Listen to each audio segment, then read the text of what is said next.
We need to get the IT folks to figure out how to. Yeah. Bob's hearing an echo, so just letting everybody know. We good? We can start anyways? Yeah. We're good. All right. Good morning, everybody. Nice to see you all. Can you all hear me? Okay, great. I'd like to call the April 2025 Committee on Accreditation meeting to order. Will staff please call the roll? Allison Leggett, Here. Augustine Cervantes, Ann Jones, Katrina Chakowski, Patrick McKee, Here. Bob Fraley, Here. Alan Hallis, Here. Mike Hillis, Here. Micah Bryant, Here. Ethan Lee, Juliana Sykes, Kevin Taylor. Here. Sorry, Juliana. She left and will be rejoining. I have to try to help with her audio issues. We have a quorum without her, right? We have 7? Yeah, we should. Yes. Okay. Yeah, we're good. All right, All right. we're good to go. Good morning, all. We'd like to remind you that this is a video teleconference meeting.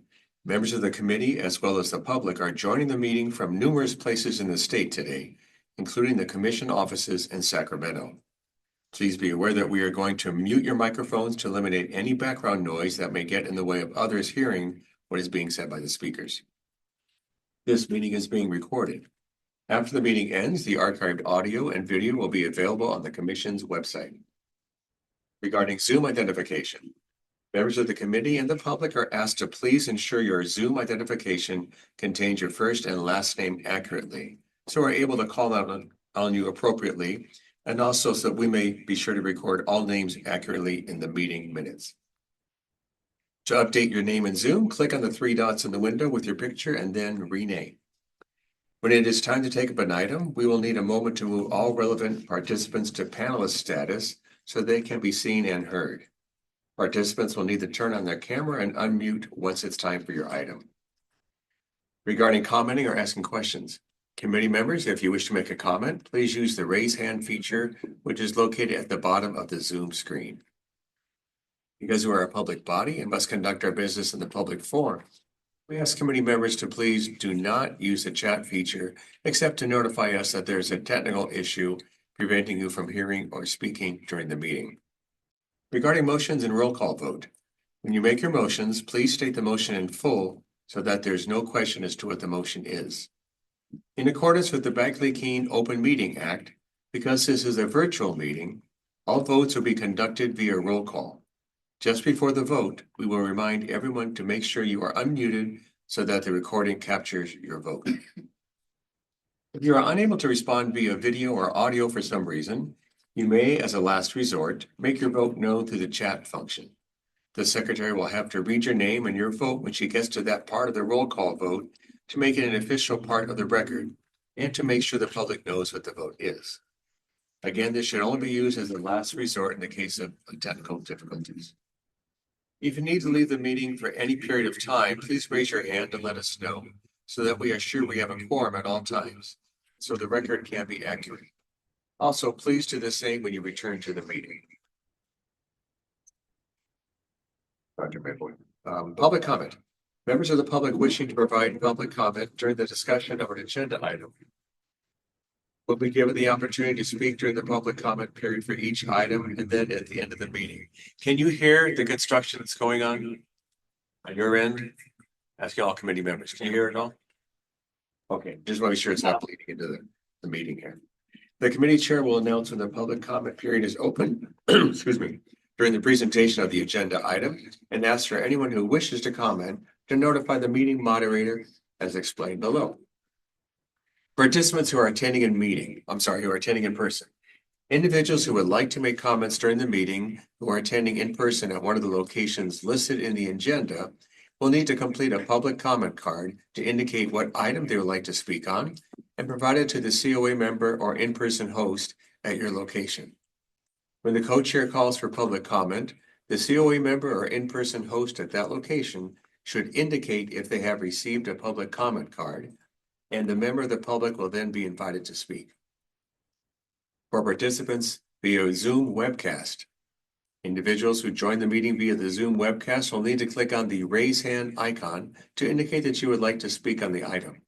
Staff will notify the individual when it's their turn to speak by calling the name listed in their Zoom ID used by the member of the public when logging into the meeting.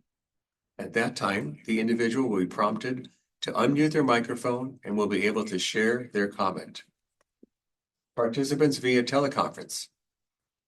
Individuals who join the meeting via the U.S. toll-free number will need to press *9 on their phone to inform the meeting moderator that they would like to speak on the item.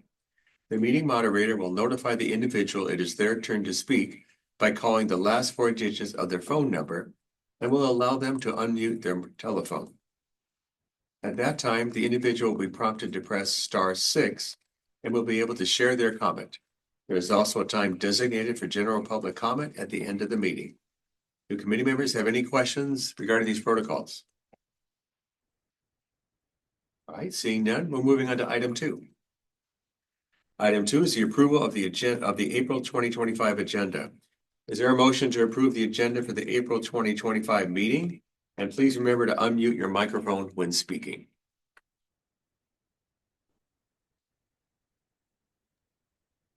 I move to approve the agenda for today's meeting. Thank you. So moved. Is there a second? Second by Member Taylor. We now need to call a roll call vote. So I'm going to ask if the staff can please call the names. Allison Leggett, Yes. Patrick McKee, Yes. Paul Furley, Yes. Alan Hallis, Yes. Mike Hillis, Aye. Malika Bryant, Yes. Jason Lee, Juliana Sykes, Yes. Kevin Taylor. Aye. Motion carries. Moving on to item 3. Item 3 is the approval of the minutes of the prior meeting. Is there a motion to approve the minutes of the February 2025 meeting? It would be appropriate for any committee member not in attendance at that meeting to abstain. I move we approve the minutes from the last meeting of the COA. All right, thank you. And I'm sorry, Member Taylor, we're going to hold on to that. I agree. Any member of the public wish to comment on the item? I want to be sure we let public have an opportunity. Okay, seeing none. So there was a motion by Member Taylor. Is there a second? Second by Member Hallis. We'll now ask the staff to do roll call vote, please. Allison Leggett, Yes. Paul Furley, Abstain. Patrick McKee, Aye. Alan Hallis, Aye. Mike Hillis, Aye. Malika Bryant, Aye. Juliana Sykes, Aye. Kevin Taylor. Aye. All right, motion carries. Thank you. Item 4 is the co-chair and members report. Do any members have anything you wish to report?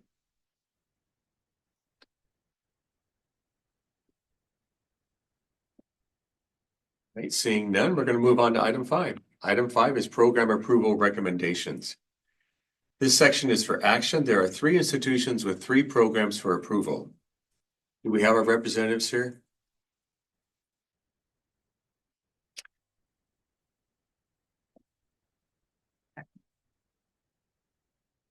While we are checking on that, we're going to hopefully have the representatives here to join us to answer any questions about the proposed program. Moving them in as panelists, right? There we go.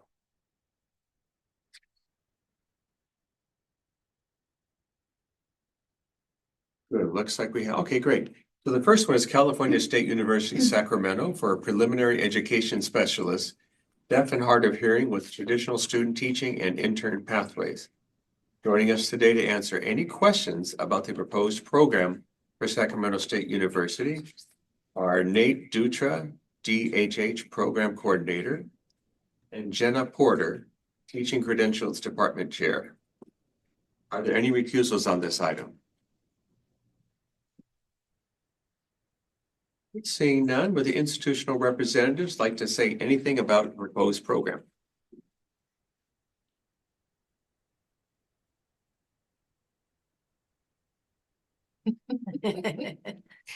Hello, I just want to thank you all. This has been over a year and a half in the making for us. We have worked very hard.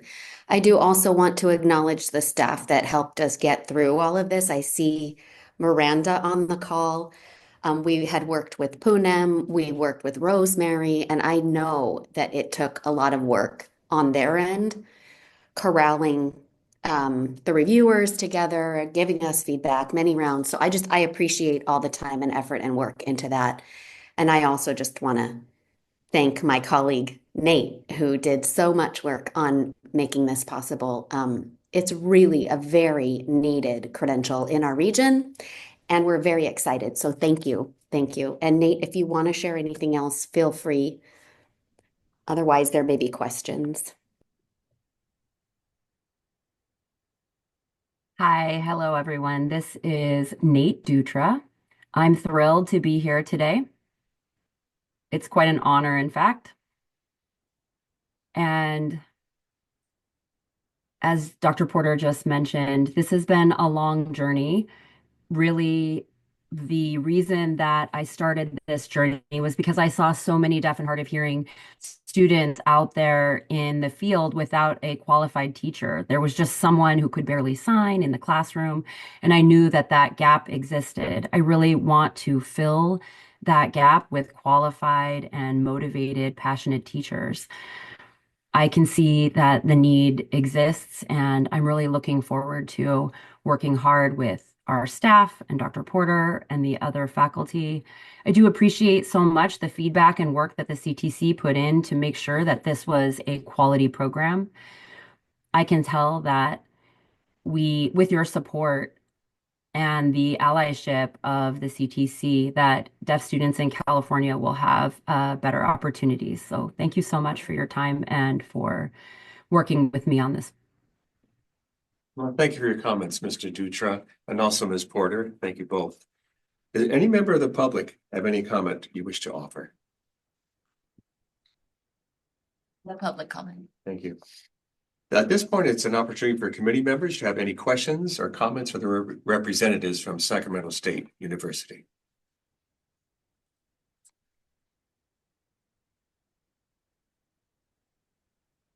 Patrick's not popping up. There's Pat. Okay, yes, Patrick. I'm sorry. Co-Chair McKee.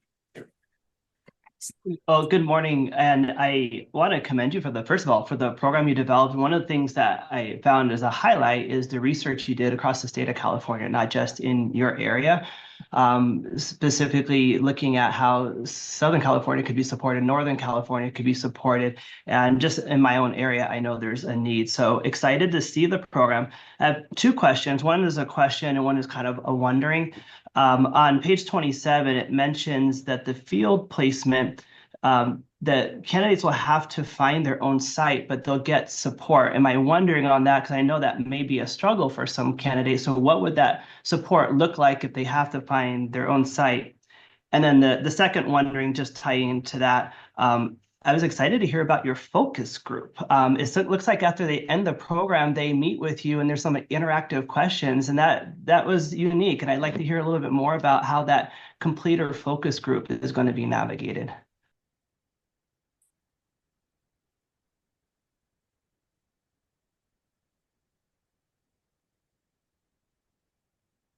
Sure.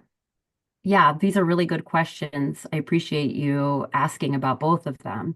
The field work, technically, students will have the opportunity to find their own location if they already have that, but we do have a network around the state of California. I'm working with many districts. Over the last 2 months, I've made quite a few contacts within districts where I didn't already have a network to see what their interest would be and to begin setting up the MOU process. I've already begun that. I would say we're working into our third month and we're getting these MOUs situated. I am familiar with many people in the districts where we already have potential candidates for the program, and I'm working out those details. We have many agreements for the CT, the supervising teachers, and we've been working on it alongside the iterations of the program contents. So I hope that explains a little bit more about the fieldwork placement. Co-Chair McGee. And then second, Thank you. would you like me to go on the second focus group too, or? Yes, thank you. Great. I'll have two different focus groups. Really, actually, I think it will look more like three groups. One will be student-centered. I want to make sure that it'll be about the experience the students have, the classes, how each semester was in terms of the workload, the field work, and the assignments that they have.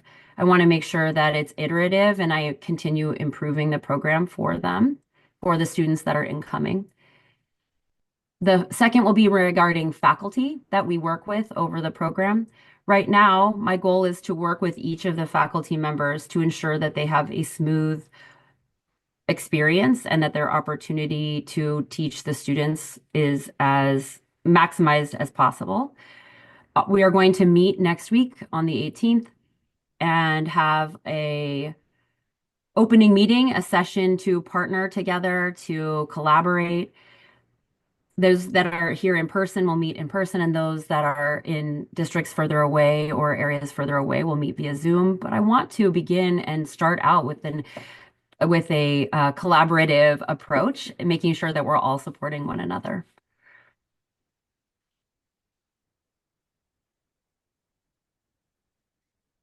And the third group is the teachers of the deaf from the local areas, the regional areas.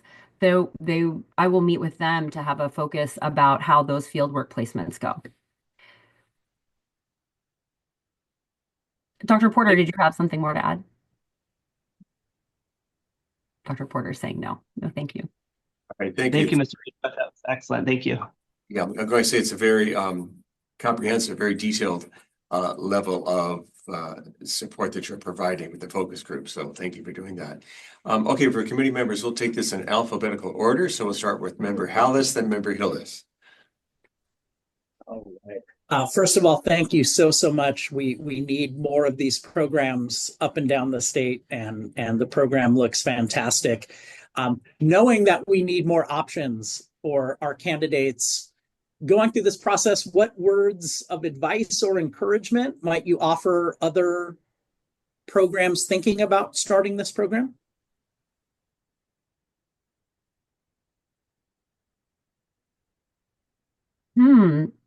I would say, make sure that you have quite a bit of opportunity to enjoy yourself in the evenings and on the weekends. Make sure that you balance out your work with some fun for yourself if you are doing this as well. Actually, I would say at Sac State, we tried as much as we could to reach out to other individuals, people who are working at programs where there are schools or programs for the deaf. I looked at the state special schools, at speech language pathology in professionals. I got a lot of input from those that are already in the field. They are quite a rich source of community involvement, and they can also help to generate the network it takes to garner the support for a program inception like this. I think we would not have this kind of program and robust support without those individual people. I would also say that the deaf community, there are cheerleaders, and involving them as much as possible, having them spread the word, really maximizing those networks as much as possible is a way that I would find encouragement for myself and others. All right, thank you. Member Hillis. Yeah, just a quick question on demand. I know that historically one of the issues with DHH programs has been simply recruiting enough candidates into programs to make it viable. And I'm curious what your early projections are of that, because even though it's a high need area, it seems like the fields had a difficult time trying to recruit people into those positions. I can say this is hot off the press from yesterday, which is we have 25 viable applications.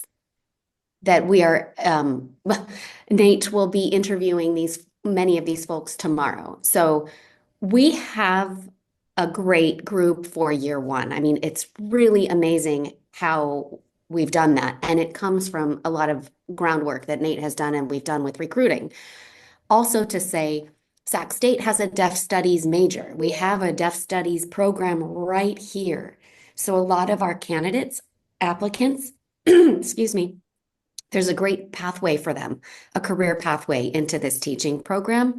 And because it's fully online, we can do a lot of the outreach across the entire state. And so we're looking good so far. And we will just continue doing this kind of active recruitment and build up more DHH teachers across the state. Great. Thank you so much. And this is Nate. I do want to add, thank you, Dr. Porter. I also wanted to say that the faculty from the 3 largest deaf programs within the state, that would be the California School for the Deaf Fremont, the California School for the Deaf in Riverside, and Marlton School or Day Program for the Deaf.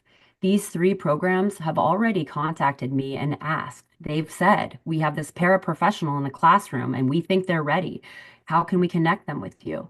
So having those relationships with the Bay Area, with the Eastern LA area in Southern California, and also in the greater Los Angeles area, 2 years ago, we started looking at how we could build this program because those needs and those relationships were already there. We have that pipeline, that flow of folks coming through their BA to be ready for this program. Thank you. Member Sykes. First of all, just really excited to see this program. We know, like in this region, it's been such a need, and just really want to commend you and staff at Sac State for persistence and for developing something that's really going to address what our students need and support teacher credentialing and DHH in this region, and it sounds like statewide. A question I have is regarding program reach and also clinical practice.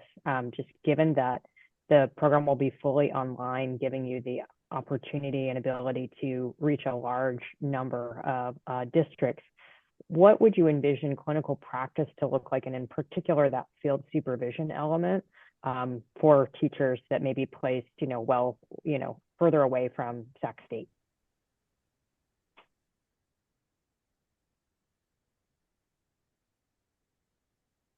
Thank you, Juliana, and it's nice to see you again.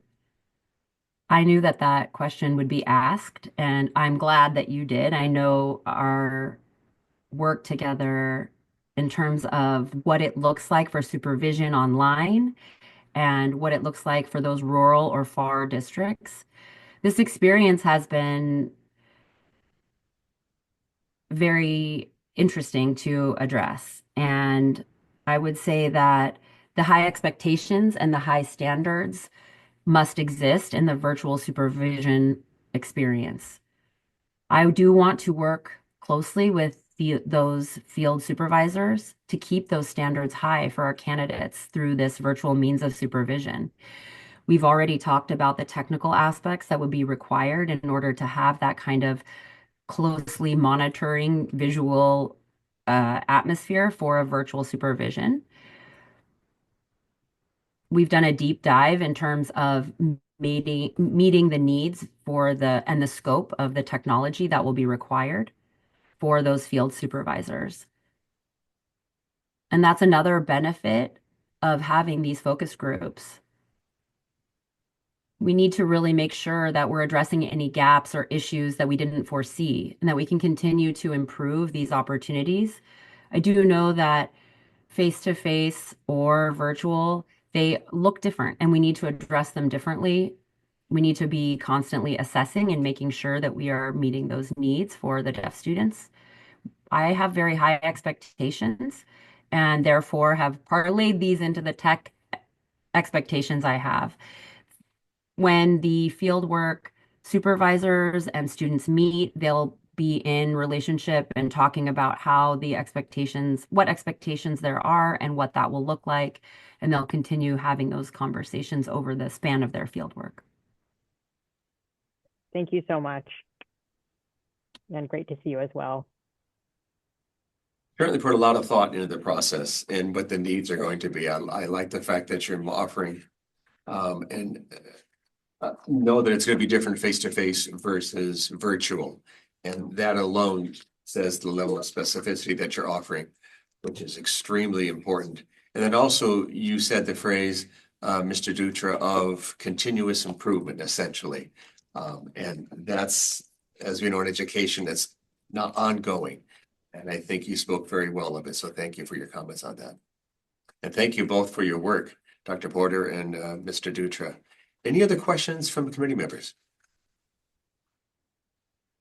You're welcome. All right, seeing none, this is an action item.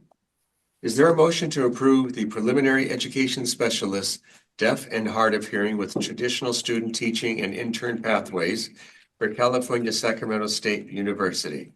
And you do not need to restate the entire motion as I just did. I move to approve the preliminary ed specialist, deaf and hard of hearing with traditional student teaching and intern pathways for Sac State. Well done, Member Sykes. Is there a second? I second. A second from Member Bryant. Will the staff please call the roll? Allison Leggett. Aye. Patrick McKee. Aye. Bob Fraley. Aye. Ellen Hallis. Aye. Mike Hillis. Aye. Micah Bryant. Aye. Leona Sykes. Aye. Evan Taylor. Aye. Motion carries unanimously. Congratulations and exceptional work that's being done there. We're looking forward to great things coming down the line. With 25 that you're going to be interviewing, that's very impressive. So all of those candidates will be in good hands. So again, thank you for your efforts and thank you for joining us this morning. Thank you so much. Hope you all have a wonderful day. Thank you, you too. Wonderful. Yeah. The next program proposal is from California State University Stanislaus for a preliminary PK-3 early childhood education specialist instruction credential with traditional student teaching and intern pathways. Joining us today to answer any questions you may have about the proposed program from California State University Stanislaus are Dr. Adam David, Associate Professor, Coordinator of the PK-3 Early Childhood Education Specialist Instruction Credential Program, Dr. Roseanne Roy, Professor, Coordinator of the Child Development Program, and Dr. Noel Wong, Fellow for Innovation and Educational Partnerships. Are there any recusals on this item? Would the institutional representatives like to say anything about the proposed program? Yes. Yeah, feel free. Okay, thank you. Well, thank you for welcoming our team from California State University Stanislaus. We're sincerely appreciate your time and thoughtful review of our PK-3 program. You introduced our main team that's currently here, and I also want to acknowledge a couple of our other team members who were really vital to our PK-3 program development. Dr. Shannon Penfilio-Padden, faculty in teacher education, Dr. Furwood Risby, also faculty from teacher education, Dr. Danielle Turley from child development, and although she's no longer with us at Stan State, Dr. Gina Cook, who was faculty in child development. You know, we're really excited to share our work that we've built along the way. We feel that our program is a very strong and responsive program that supports the development of highly qualified early childhood educators across our region and beyond. You know, at the onset of the PK-3 initiative, we formed a collaboration between teacher education and child development, and our team brings deep experience and scholarship from the preschool settings all the way through the early childhood education settings, our elementary grades, And we have content and pedagogical expertise that range from child development, math education, science education, literacy education, and even special education. And so starting over about 2 years ago, even longer, we use the new PK3 TPEs as a catalyst to dream big, uniting our passions and expertise to design the coursework that was grounded in human development theories and developmentally appropriate pedagogical practices. We placed a strong emphasis on building a future of literacy and STEM education for young learners and designing learning spaces that emphasize social justice, inclusion, and belonging. And we created a program that we feel that will deliver holistic instruction grounded in play, inquiry, collaborative learning. And we prepare our teachers to do interdisciplinary curriculum that provide multiple opportunities to plan, implement, and reflect on activity-based, child-centered learning rooted in real-world context. And we also prepared teachers to engage in reflective practices that utilize research-based tools to support student learning, promote equity, and guide their ongoing professional growth as teacher practitioners. And the last thing I want to just mention is that this program is going to be really important because we plan to launch at both our Turlock and Stockton campuses so that we have a really wide reach about which teachers are going to be prepared and how we can serve the region. So thank you for your time and consideration. Absolutely. Thank you, Dr. DeWitt. Am I pronouncing that correctly? Is it Devitt or DeWitt? Devitt. Devitt. Okay, thank you. All right. Any other member of the institution wish to offer any comment?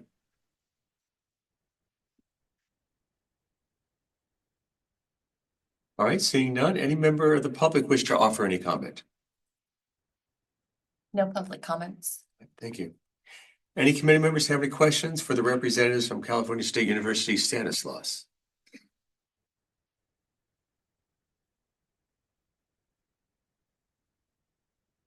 Member Bryant. Hi, I just like first of all to commend you on your partnership, your internal partnership between your early childhood and your education team. And I'm curious if anything has come from that partnership that you want to really maybe curate moving forward and making sure that you are very intentional in your practices with how you keep that partnership going. Well, one thing we want to keep doing is keep working as a team as we launch the program and continue to promote the growth. It's really important that we've had this collaboration, particularly for designing coursework. And as we go into program launch and work on our coursework, we want to make sure that some of our more content method courses make sure that they still ground things in child development and vice versa. So we want to make sure our child development centric courses still bring in the pedagogical practices where they might have more expertise from teacher ed. And so we have this really great collaboration that we want to continue to foster and continue to work and learn from each other.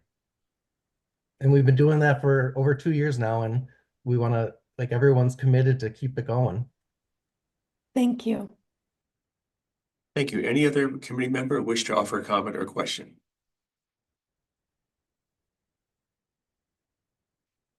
All right, seeing none, is there a motion to approve the preliminary PK-3 early childhood education specialist instruction credential with traditional student teaching and intern pathways for California State University Stanislaus?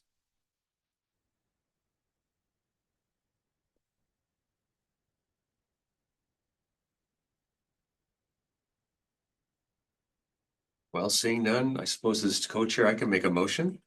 So I make a motion to do what I just said. So that's okay. So I move to approve. Is there a second? I second. Second by Member Sykes. Will staff please call the roll? Allison Leggett, Aye. Patrick McKee, Aye. Bob Fraley, Aye. Alan Hallis, Aye. Mike Hillis, Aye. Micah Bryant, Aye. Liana Sykes, Aye. Kevin Taylor. Aye. My motion carries unanimously. Congratulations. And thank you so much for joining us, Dr. DeWitt, Dr. Roy, and also Dr. Wong. Thank you so much and congratulations. Thank you all. Have a great day. The final program is San Francisco State University's proposal to add an intern pathway to an existing pupil personnel services school social work program. Please note at the February COA meeting, the COA approved adding an intern pathway to an existing pupil personnel services school counselor program. The COA agenda item had an error in it. SFSU proposes to add the intern pathway to their existing PPS school social work program. Are there any recusals on the item?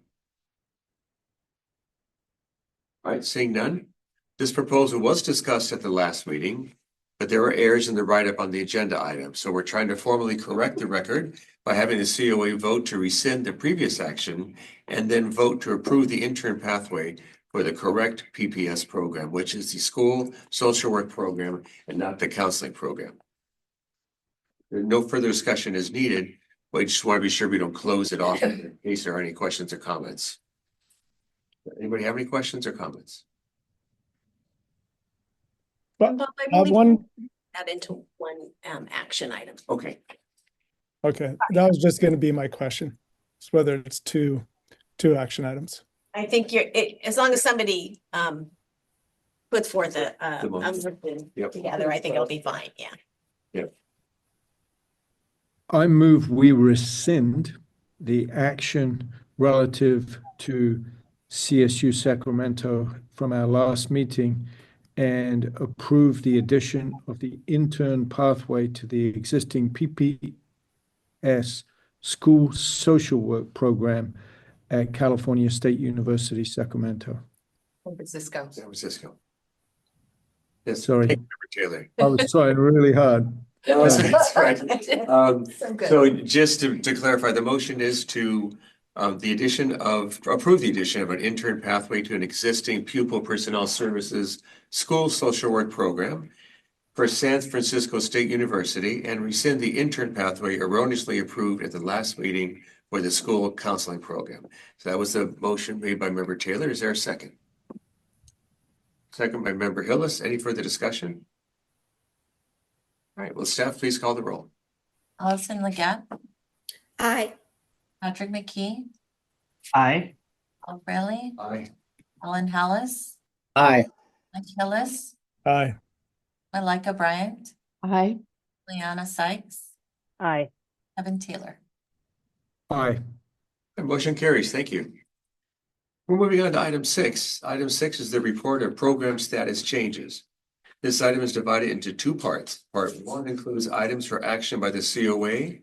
Part 2 are items for formal notification, which do not require COA action.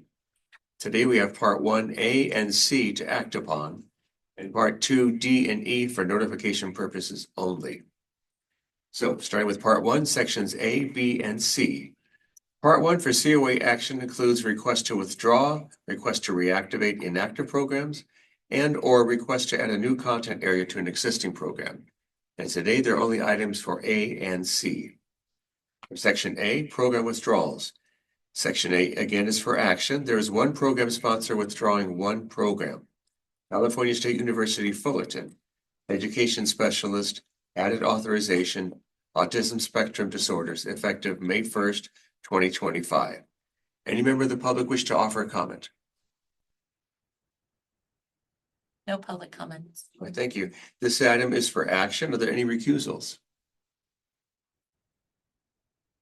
All right, seeing none, is there a motion? Member Hallis. I move that we approve the withdrawal of the education specialist added authorization autism spectrum disorders effective May 1st, 2025 for California State University Fullerton. Well stated. Is there a second? Second by Member Taylor. Staff, please call the roll. Allison Leggett, Allison Leggett, Aye. Aye. Patrick McKee, Aye. Paul Fraley, Aye. Ellen Hallis, Aye. Hillis, Aye. Malika Bryant, Aye. Liana Sykes, Aye. Evan Taylor. Aye. All right, motion carries unanimously. Section C, is adding a new content area to an existing program and it is an action item. There are 2 program sponsors requesting to add 2 new single subject content areas to their existing single subject program. The first is University of California, Berkeley, single subject preliminary single subject world languages. We have Representative Dr. Elisa Salasin, Director of Teacher Education from UC Berkeley, to answer any questions you may have about the program. Are there any recusals? I see no recusals. Any public? A member of the public wish to offer a comment? No public comments. All right, thank you. Then Dr. Salasin, anything you wish to share about the new area? Good morning, everyone. Thank you for having me here. We are really excited to add our world languages pathway. This is part of our work to increase connections and collaboration with departments across campus, with primarily Spanish and French departments, but also the Berkeley World Language Center. So we're just excited about the robust possibilities, and I'm happy to be here today. Thank you. Any comments or questions from committee members? And seeing none, this is an action item. Is there a motion?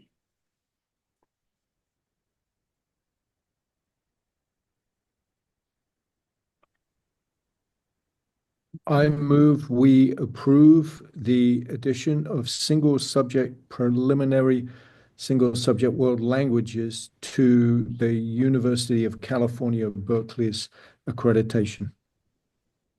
Thank you, Member Taylor. Is there a second? Member Hallis, any further discussion? All right, staff, will you please call the roll? Allison Leggett. Allison Leggett. Aye. Aye. Aye. Paul Fraley. Aye. Alan Hallis. Aye. Phyllis. Aye. Malika Bryant. Aye. Juliana Sykes. Aye. And Taylor. Aye. Right, thank you, Ms. Bernardo. Motion carries unanimously. Congratulations. Thank you so much, everyone. You're absolutely welcome. Thank you. The second is California State University, Bakersfield, single subject, preliminary single subject and dance. And joining us, we have Representative Alice Hayes, Dr. Hayes, Associate Professor of Teacher Education and Department Chair from CSU Bakersfield. And we also have Dr. Debbie Meadows, Dean, as well as at Cal State University, Bakersfield. This is an action item. Are there any recusals? All right, seeing none. Hayes or Dr. Meadows, any questions you wish to, or comments you wish to make?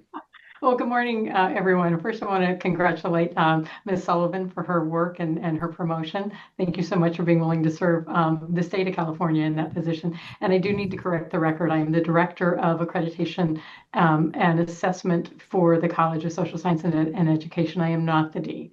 Okay, thank you. I like the promotion though, Debbie. I love it. Hi, everyone. Thank you so much for being here. We're very excited about this project, and we wanted to acknowledge the really incredible work of the Current Dance Alliance, who approached us actually and have been fantastic. I want recruiters like the Current Dance Alliance for all of our content areas, honestly, because they've done so much. They've put out surveys, reached out to all of the local schools to ensure that there was an interest in adding this authorization. And we're really excited about beginning the work. We've already got people in the pipeline just chomping at the bit, ready to start. Thank you, Dr. Hayes. Any comment or question from committee member? I'm sorry, Dr. Meadows, anything else you wish to offer? I am good. Thank you so much. You're welcome. Member Leggett, did you have a wish to offer any comments? Your screen's lit up.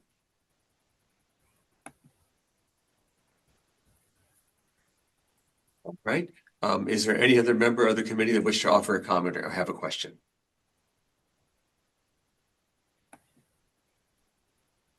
All right, seeing none, this is an action item. Any committee member wish to make a motion? Member Hallis. I move that we approve the single subject preliminary subject dance for California State University, Bakersfield. Thank you, Member Hallis. Is there a second? Second by I second. Oh, okay, we have quite a few. I saw member Hillis's voice or hand first. Yeah, it's a little confusing. I think if you can just raise the hand, that'd be easiest, and I can easily see that. All right, Ms. Bernard, would you please call the roll? Allison Leggett, Aye. Patrick McKee, Aye. Relly, Aye. Ellen Hollis, Aye. Mike Hillis, Aye. Malika Bryant, Aye. Liana Sykes, Aye. Kevin Taylor. Aye. All right, motion carries unanimously. Congratulations, Dr. Hayes and Dr. Meadows. Thank you for joining us. Debbie, good to see you again. Thank you. Good to see you, Bob. Thank you, everyone. We appreciate your support. Absolutely. you. Have a good day. Moving on to part 2, sections D and E. Part 2 provides information on programs that have transitioned to revised program standards and programs that have elected to change to inactive status. These items are for notification only and require no action by the COA. Section D, notification about the transition of professional preparation programs. There are no programs transitioning at this time. Section E, programs moving to inactive status. There is one program sponsor requesting to move 2 programs to inactive status. From Whittier College, Specialist Teaching Bilingual Authorization in Spanish, effective June 1st, 2025, and Preliminary Single Subject in World Languages, also effective June 1st, 2025. All right, that concludes item 6. We're moving on to item 7. Item 7 is the initial program approval for new program sponsors. There are no program sponsors for new programs at this time. That was 7. Moving on to 8. Item 8 is discussion of institutions not in compliance with accreditation timelines. And there are no items to report at this time, which we're happy to report. We're looking at the time. We do have representatives from Yuba City Unified School District here? Okay. So item 9 is a report of the Provisional Site Visitation Accreditation Team for Yuba City Unified School District. Consultant Hart Boyd will introduce the item, and joining him today is team lead Hans Kaufhold. Hope I pronounced that. Did I pronounce that correctly? He's not on yet. He's not on. Okay, I'll double check when he gets on. So I'm in the clear for now. And then also institutional representative, Michelle Frostall, induction coordinator, Amy Matson, full-time release induction mentor, and Lori Smith, full-time release induction mentor. Does any committee member need to recuse himself? Seeing none, Mr. Boyd, would you please begin? Yes, thank you. The provisional site visit to Yuba City Unified School District took place from March 17th through 18th, 2025. The visit was conducted entirely by video technology. A total of 108 interviews were conducted with various constituents throughout the site visit, and the site visit proceeded in accordance with all normal accreditation protocols. Before we jump into the report, I'd just like to provide a brief reminder on the process leading up to a provisional site visit, which takes place during stage 5 of the initial institutional approval process. We can think of stage 5 as a truncated version of years 5 and 6 of the 7-year accreditation cycle. Yuba City USD provided submissions for preconditions, program review, and common standards in the last year leading up to the visit, and those submissions were then reviewed by the members of the site visit team. Yuba City USD then provided responses to all feedback and worked with me over the past year to prepare for the visit. Yuba City USD is now in the home stretch of the IIA process, and after today's vote, the institution will either remain with the COA for follow-up or will move before the commission for consideration of full institutional approval. Over the past year, I had the pleasure of working with the 3 representatives joining us today. Michelle, Amy, and Lori were all extremely diligent and thoughtful in their approach to the visit. Also joining us today by Zoom is our team lead, Hans Kaufhold. Hans was an absolute joy to work with, and he was a fantastic leader throughout the process. I would also like to thank our other site visit team members, Aaron Davis and Ashley Tarquin, for contributing their time and expertise to the visit. I'll stop there and turn it over to Hans, who will present the findings of the accreditation recommendation. Thank you. Good morning. Thank you, Hart. Hans Kaufhold, induction specialist for Riverside Unified School District and team lead for the on-the-site accreditation for Yuba City Unified District induction program. I would like to just briefly reiterate what Hart had said, acknowledging the professionalism and expertise throughout the process, especially with the team, our program reviewer, Ashley, and our Common Standards reviewer, Aaron, each demonstrating thoughtfulness and dedication to the process. In addition, Hart Boyd, our CTC consultant assigned to the site visit, provided the team with guidance and insight that allowed us to hold the accreditation process to the highest standard. And again, thank you to the program leaders of Yuba City Unified School District Induction Program. Michelle, Amy, Lori just welcomed us into their program, allowed us to poke around, interview everyone, and find out about their program and really verify everything that they'd stated in their report. Along with their colleagues in instruction and across the district, they created an organized, transparent visit experience for the team. So throughout the visit, the team recognized some trends and patterns to support the description of Yuba City induction program as reflective, responsive, and supportive. To begin, a major trend that emerged from the visit was that of the desire and willingness to authentically live the same cycle of inquiry approach that candidates experience in induction. One example of this is how program leadership lives by the example. It was evident that the program continuously lives in an improvement cycle that's based on collaboration with other programs and candidates' voice. Another is the program's emphasis on using data to inform accurate reflection of teaching practice and student achievement. It is clear that the Yuba City Induction Program acts in accordance with one of their core values, which is that every student deserves a highly effective teacher. A highlight of the site visit was the opportunity to interview many of the education partners that Yuba City works with. It's clear that across the district, teacher support and student achievement is prioritized. Thank you for allowing me to share a few trends the team identified that may not have been as evident in the report alone. And at this time, I would like to share the findings and recommendation of the team. Program standards. All program standards for Yuba City Induction Program were found to be met. All common standards for Yuba City's induction program were found to be met. And our overall recommendation, based on the fact that the team found that all standards for the teacher induction program were met and that all common standards were met, the team recommends full accreditation. At this time, I welcome any questions from COA members regarding the visit. Thank you, Mr. Kaufhold. Also, thank you, Mr. Boyd. Any member of the committee wish to offer any comment or question?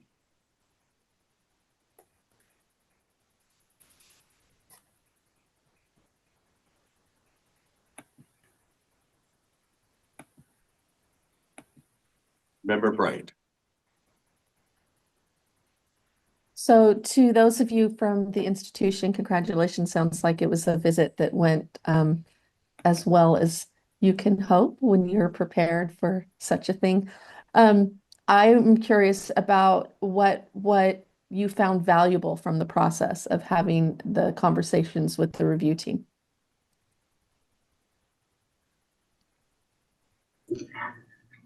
Our review team was super supportive, and just a lot of the feedback we got was just really affirming, and that helped a lot to make us feel like we're doing what we're supposed to be doing.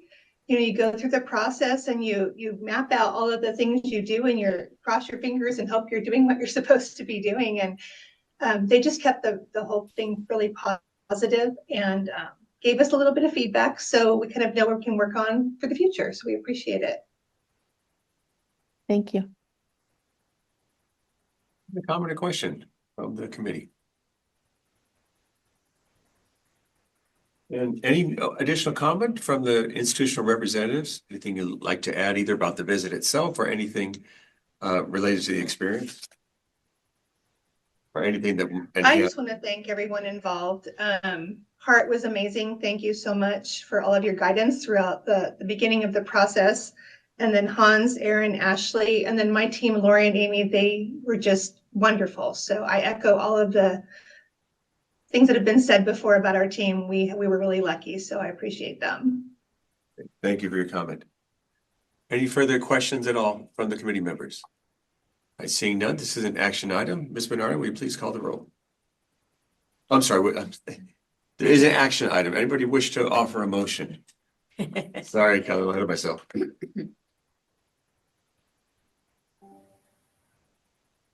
Member Hallis. I move we accept the report and the recommendation of accreditation for Yuba City Unified School District. So moved. Is there a second? I second. By Co-Chair McKee, I saw first. Sorry that Ms. Leggett. Now at this point, will Ms. Bernardo please call the roll? Allison Leggett, Aye. Patrick McKee, Aye. Paul Fraley, Aye. Alan Hallis, Aye. Ron Killis, Aye. Micah Bryant, Aye. Juliana Sykes, Aye. Kevin Taylor. Aye. Aye. Motion carries unanimously. Yeah, Ms. Hickey has a question. I just have a comment. I just Yeah. wanted to make sure that everybody remembers that the provisional site visits, the accreditation status is contingent upon going to the commission for final approval. Yes. So I just wanted to make sure that was, because we have a number of those at this meeting and the next meeting Thank you as for the well. clarification. Right. Yeah, thank you. So the motion is essentially to move it forward. Exactly. Okay. So anybody want to change your motion? Are we still good? I I'm just think double you're checking. still good. All right, just give Just everybody wanted a to make chance. sure you knew there was one more step in the process. Sure, absolutely. Thank you for the clarification. All right. So again, congratulations, and we look forward to great things from you in the future. Thank you. We're now moving on to item 10. Item 10 is a report of the Provisional Site Visit Accreditation Team for Livermore Valley Joint Unified School District. Interim Administrator Miranda Gutierrez will introduce the item. And joining her today is Team Lead Julie Sheldon and Institutional Representatives Alyssa Lopez, Tri-Valley Teacher Induction Program Director and Livermore Valley Joint Unified School District District Coordinator, Jennifer Yuan, Dublin Unified School District District Coordinator, and Megan Sutcliffe, Castro Valley Unified School District District Coordinator. Does anyone need to recuse himself? All right, seeing none, Ms. Gutierrez, will you please begin? Yes, thank you. So like the report before this one, this report presents the provisional site visit for Livermore Valley Joint Unified School District.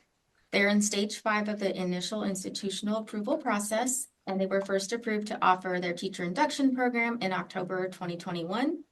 The induction program is made up of a consortium of the 3 districts present, Livermore Valley, Dublin, and Castro Valley, with Livermore Valley serving as the lead district and program sponsor.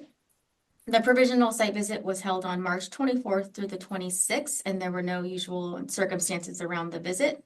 And before I turn it over to Julie, I just want to thank her and the site visit team, Christina Mendez and Minluvi Ramos, for their thoughtful and thorough review of the program. I'd also like to thank Alyssa, Jen, and Megan for their preparation over the last year, making sure everything ran smooth for the visit. So I will turn it over to Julie to talk about the team's recommendation.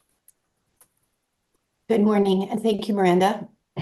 I would like to echo Miranda in thanking the team. They were extremely diligent and worked very hard to do their due diligence and also make sure that we were giving the most accurate report possible. And they were a joy to work with. And Miranda was amazing as well, very responsive to the team. And I do want to thank the leadership, Alyssa, Jen, and Megan, for their responsiveness during this visit and before this visit as well. If there was anything that the team needed or asked for, it was given to us immediately. They were really, really diligent in making sure that all interviewees came to the interviews. And so we had a great representation during the visit. It was well organized. And we really appreciate their thoughtfulness about the program and their willingness to help the process and view it in a positive light. So some of the things that really impacted our decisions about this and really stood out to the team was the cohesiveness of this consortium. All three districts and their leadership really had a unified vision for this program and were completely supportive with resources, with suggestions. They were very active in the decision making and the collaboration with the program. And the leadership did a great job of making sure that the data was there for these leaders to make those decisions. The districts were so supportive that all three district superintendents mentioned that while there were budget cuts, it was never considered to have the induction program cut in any way. They valued it so much. One of the other things that really stood out to us was the role of the coaches, which is the term used for mentors in this program. The training, the research-based training for these coaches is extensive and ongoing. And every one of the groups that we interviewed spoke so highly of the work of the coaches.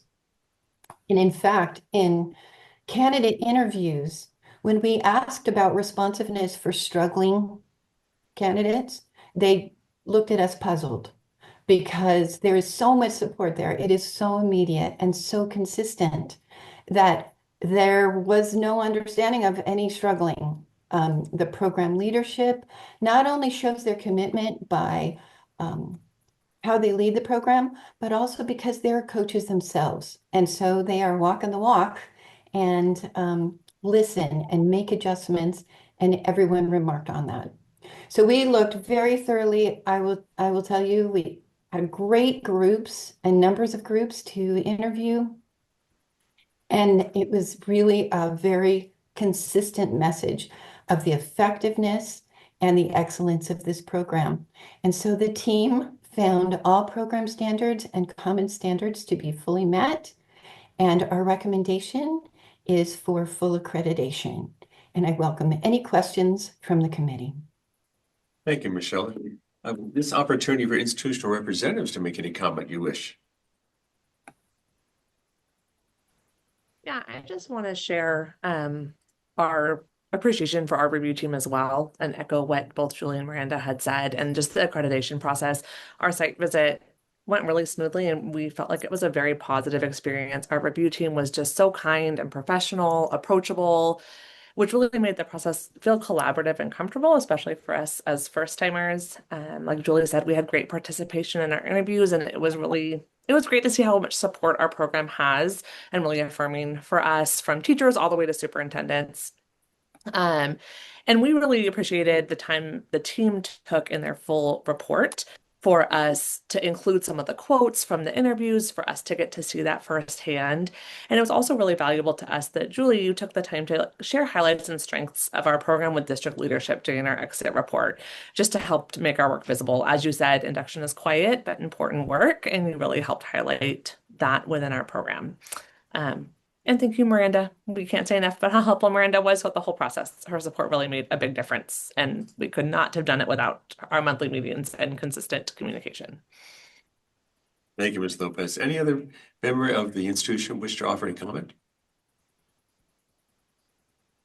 Public comment. All right, seeing none. Any member of the public wish to offer any comment? No public comment. Thank you. Any member of the COA wish to offer any comment or question? I see member Leggett's hand. Yes, good morning, and I just want to compliment the fine work that has been done with the induction program.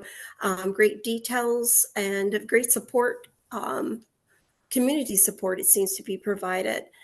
So a question for you is, how does your program stand out from, let's say, the Alameda County Office of Education or other surrounding programs that are that some, as a former teacher, would find more less costly?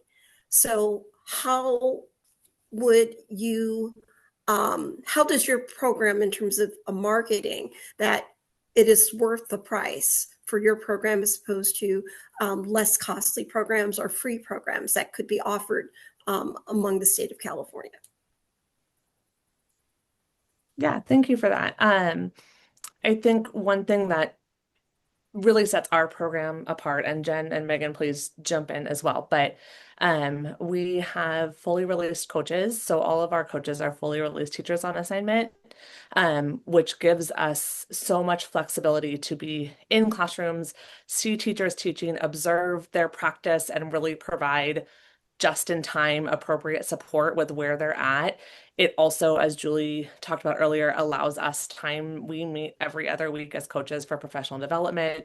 So we really can implement that ongoing, robust professional development for our coaches so that our teachers get more support. And so I think that's probably one of the things that sets us apart the most versus, like you were saying, Alameda County Office of Ed, more traditional mentor models, is that we can provide that level of support to both our coaches and teachers. Jen and Megan, is there anything you want to add on to that? I was just going to add that we're very much an observation-based program. So as coaches, and we're the leadership, but we are also coaches, and we also coach induction candidates ourselves.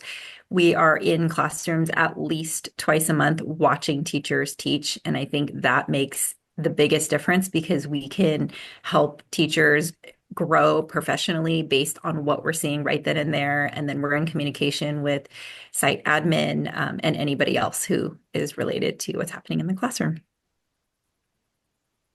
All right, thank you both. Thank you. Any other comments or questions from the committee members? All right, seeing none, this is an action item. Any member wish to make a motion? I move that we accept the recommendation from the revisit team and that the Santa Clara County Office of Education's accreditation status be changed from accreditation with stipulations to accreditation.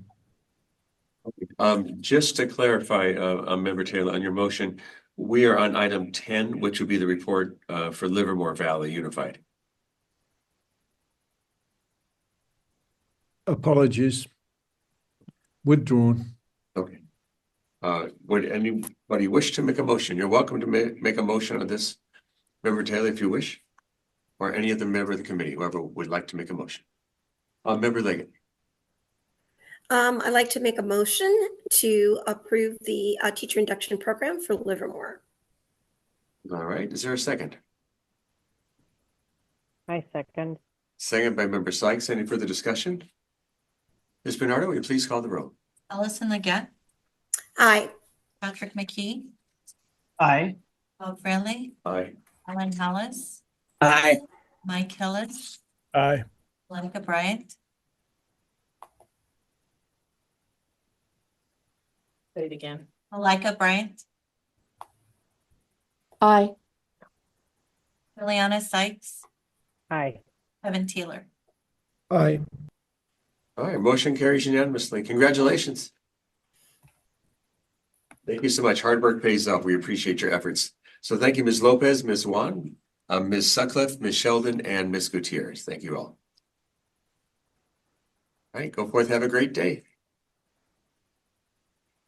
We are right on schedule for 10:15, which is item 11. So let's do one more and then we'll take a brief break to stretch a little bit. So we're looking at item 11. That's a discussion of the 7th year report for Long Beach Unified School District. Consultants, Dr. Frances Clara will present the item. She is joined by Institutional Representative Rick Bisocho. Sorry, Rick. Is that correct, Rick? Is it Bisocho? Yes. Bisocho, okay. Induction coordinator to answer any questions you may have about the report. Does anyone need to recuse himself?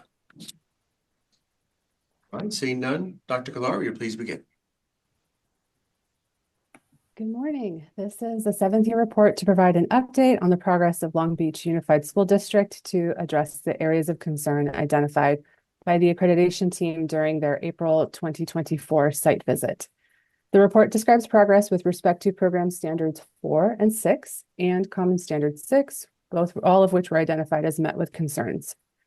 In April 2024, the Committee on Accreditation assigned the status of accreditation to Long Beach Unified and its induction program.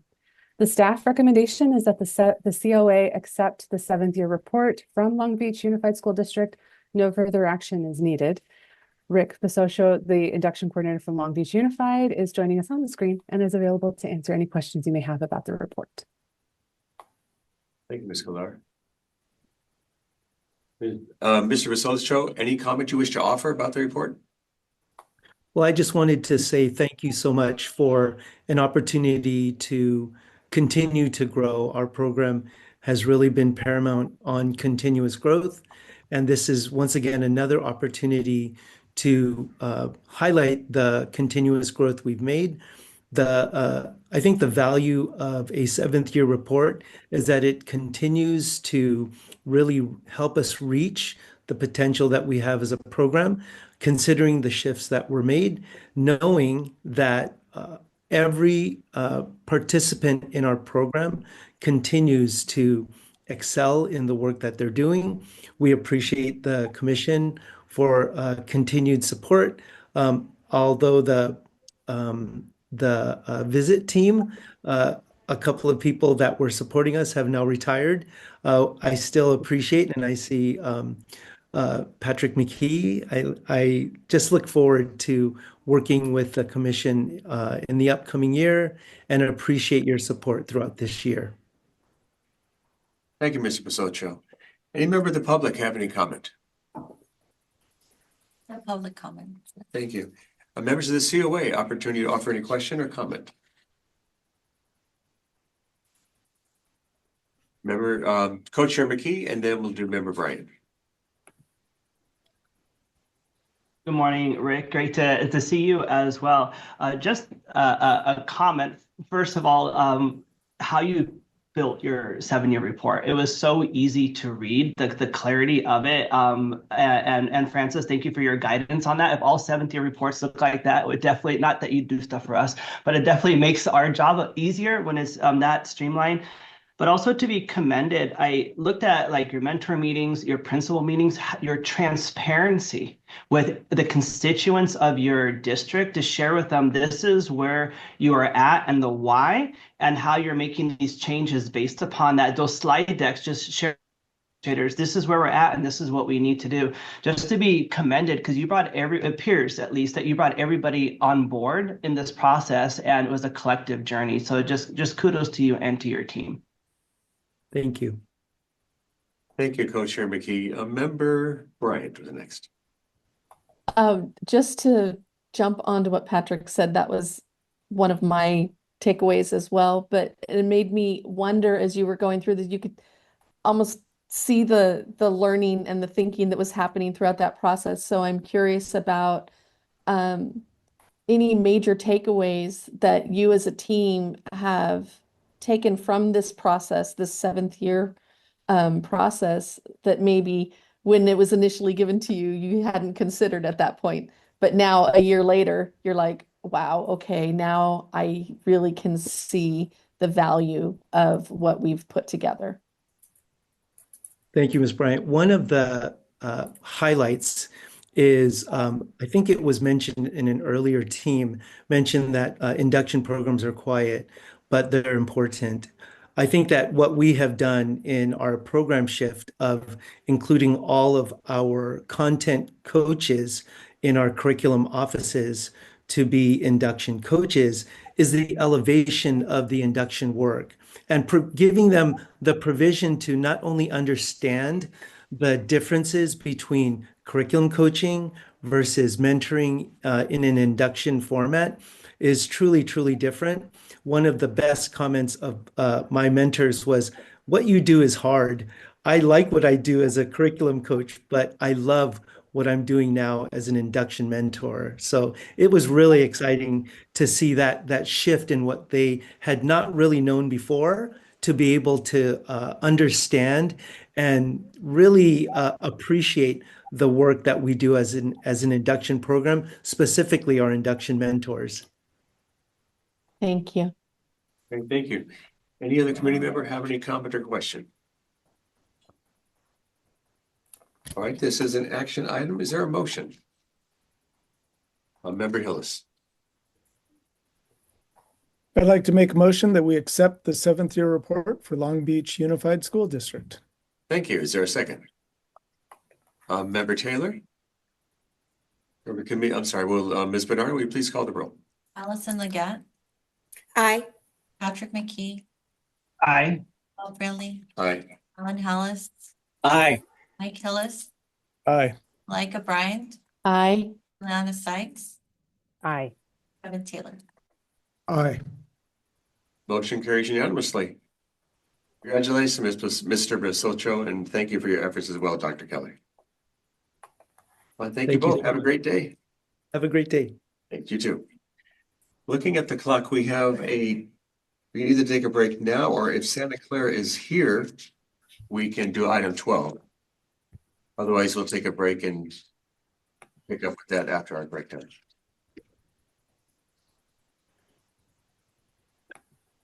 We're here. You are here? Yeah, let's do that. Let's go. We'll do this and then we'll go ahead and take a break, and then I'll pass the gavel over to Co-Chair McKee. So we're item 12. It's the report of the revisit team to Santa Clara County Office of Education. Consultant Dr. Rosemary Wren and Interim Administrator Miranda Gutierrez will present the item. She is joined by institutional representatives Matt Kegelmeyer, Director of Education Preparation Programs, and Robin Stone, Assistant Director of Educator Preparation Programs, to answer any questions you may have regarding the report. Does anyone need to recuse himself? I see none. Dr. Wren, will you please begin? Let's make sure we have everybody on though. Let's see. What we missing? They're just popping up now.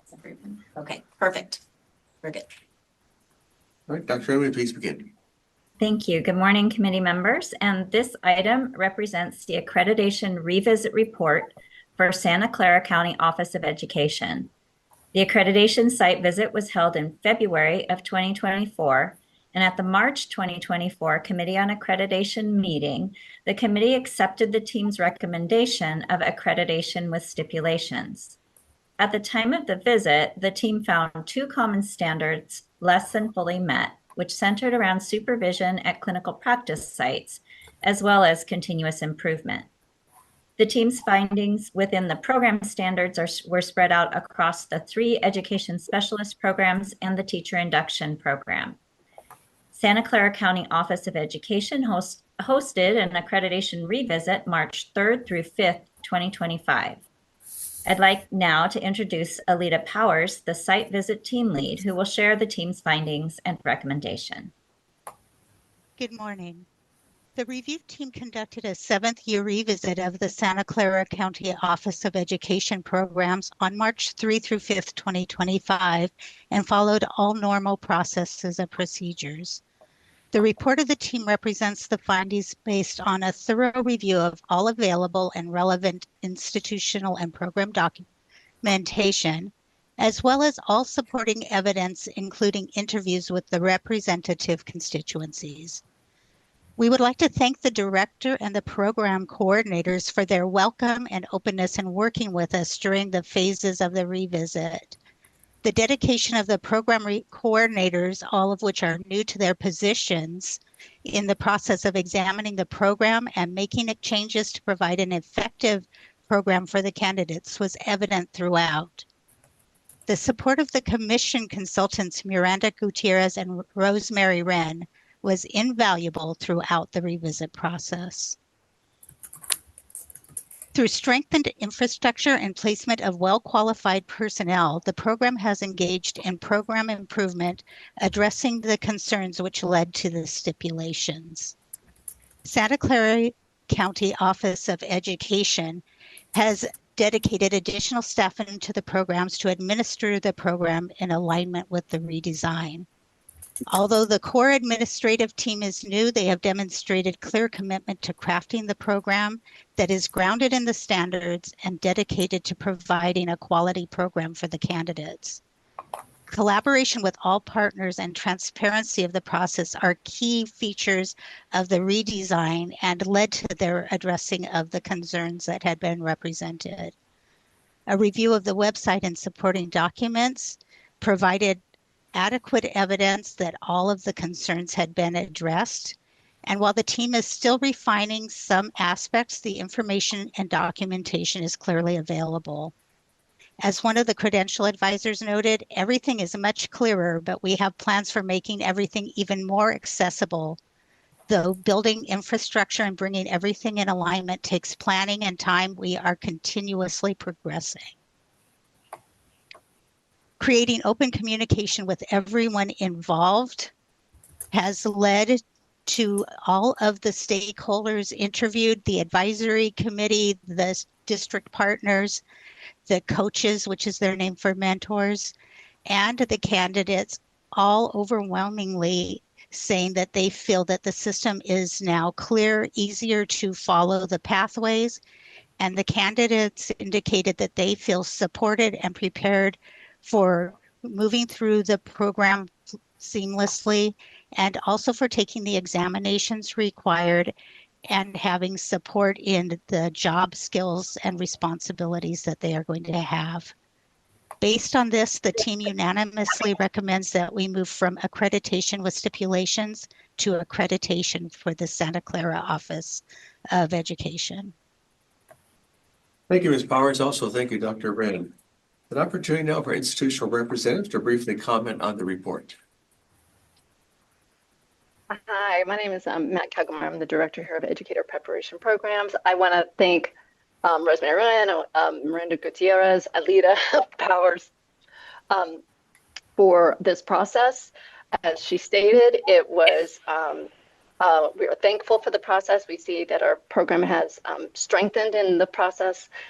We're thankful for the team and for all of our stakeholders, our principals and our students and our the TPA and our induction coaches and our everybody in our program. This has really been a collaborative effort that has led to this success.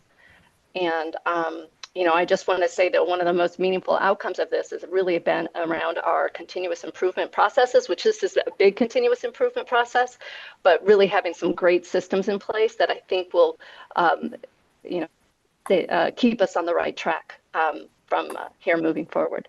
So I just want to say thank you to everybody. And then I also have to call out Jen Pender, who is our coordinator, who's new to the position, and then Robin Stone, so new to the position, who jumped in and just figured it out from the beginning to figure out how to make this a stronger program for our candidates and then ultimately for the students that they serve. Thank you, Ms. Kagelmeyer. Any other comment from institution? No. All right, seeing none. Any comment or question from committee members? Member Leggett. Oh. Okay, we see the light around you, so I just presume it was a comment you wanted to make. The green light. All right, anybody else on the committee? Yeah, Member Taylor, thank you. I'd like to commend everybody for their work on this.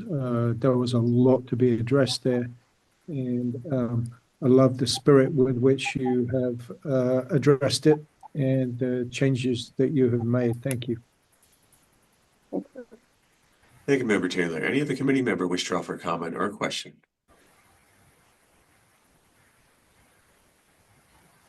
All right, seeing none, any member of the public wish to offer any comment or question?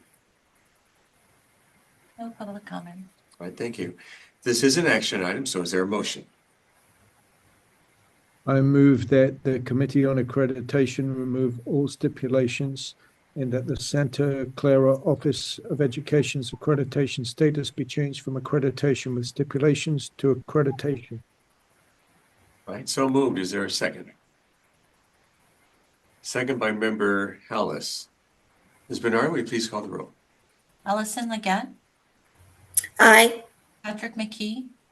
Aye. Bob Fraley. Aye. Ellen Hallis. Aye. Mike Hillis. Aye. Malika Bryant. Aye. Juliana Sykes. Aye. Kevin Taylor. Aye. Great, thank you. Motion carries unanimously. So congratulations. Again, your efforts do pay off, and we appreciate your comments on the report itself. So thank you so much. Thank you for joining us. And thank you, Ms. Kegelmeyer, Ms. Powers, Ms. Stone, Dr. Wren, and Ms. Gutierrez. Thank you. Have a great day. Thank you. You too. Thank you. We are now at 10:32. I'm going to propose we take a break until the next item, which is time certain at 10:45, at which time Co-Chair McKee will take over the meeting. All right, so let's take a break and we'll see you at 10:45. Working? Thank you. And these slabs that were like, they put the sign 750.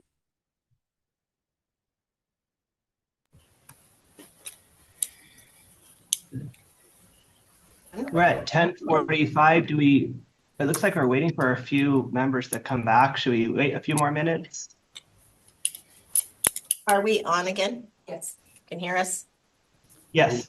Do we have a quorum though? Let's see. 1, 2, 3, 4, 5, 6, 7 is Mike. There we are. I think we're good. Yep. I think we're good, Patrick. Excellent. All right, sounds good. Wonderful to see you. Hold on. Actually. We're waiting for the institution. Oh, we're waiting for the institution to come on. Okay. They're not on yet. I see Jamie, the superintendent is joining as well, I think, right, Jamie? Okay. Yeah, I believe we're being joined by Brock Falkenberg, our superintendent, and Becky Walker, our deputy superintendent. Oh, great. So we'll just wait a minute so we can get everybody in.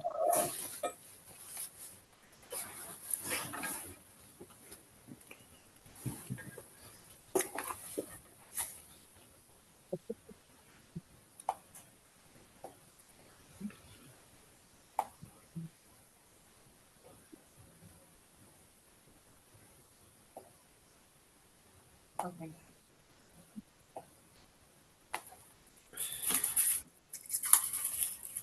So it looks like we have, is that your superintendent who just joined us, Mr. Falkenberg? So Jamie, anyone else we're waiting for? We want to make sure we give them the opportunity to come in. Becca Walker is not on yet. She's saying that she is on. I'm afraid she's in the wrong link. We can move forward without her, and I will send her the correct link quickly. Excellent. Thank you so much. So we're going to move then on to item number 13. And thank you, Coach Fairley, for leading this morning. As we go into item number 13 is the report of the Provisional Site Visit Accreditation Team for our Lake County Office of Education. Consultant Jake Schuler will present this item. He's joined by Team Lead Stacy Tizor and Institutional Representative Jamie Buckner, Program Director, to answer any questions you may have about the report. And then Jamie has shared also, we have Superintendent Brock Falkenberg, who's also joined us this morning. Thank you also for joining us. So Mr. Schuler, will you please begin? Oh, first of all, I'm sorry. Does anyone need to recuse themselves? We have a recusal from Juliana Sykes. Any other committee members? Thank you, Juliana, for mentioning that. And now, Mr. Schuler, will you please begin? Yes, thank you.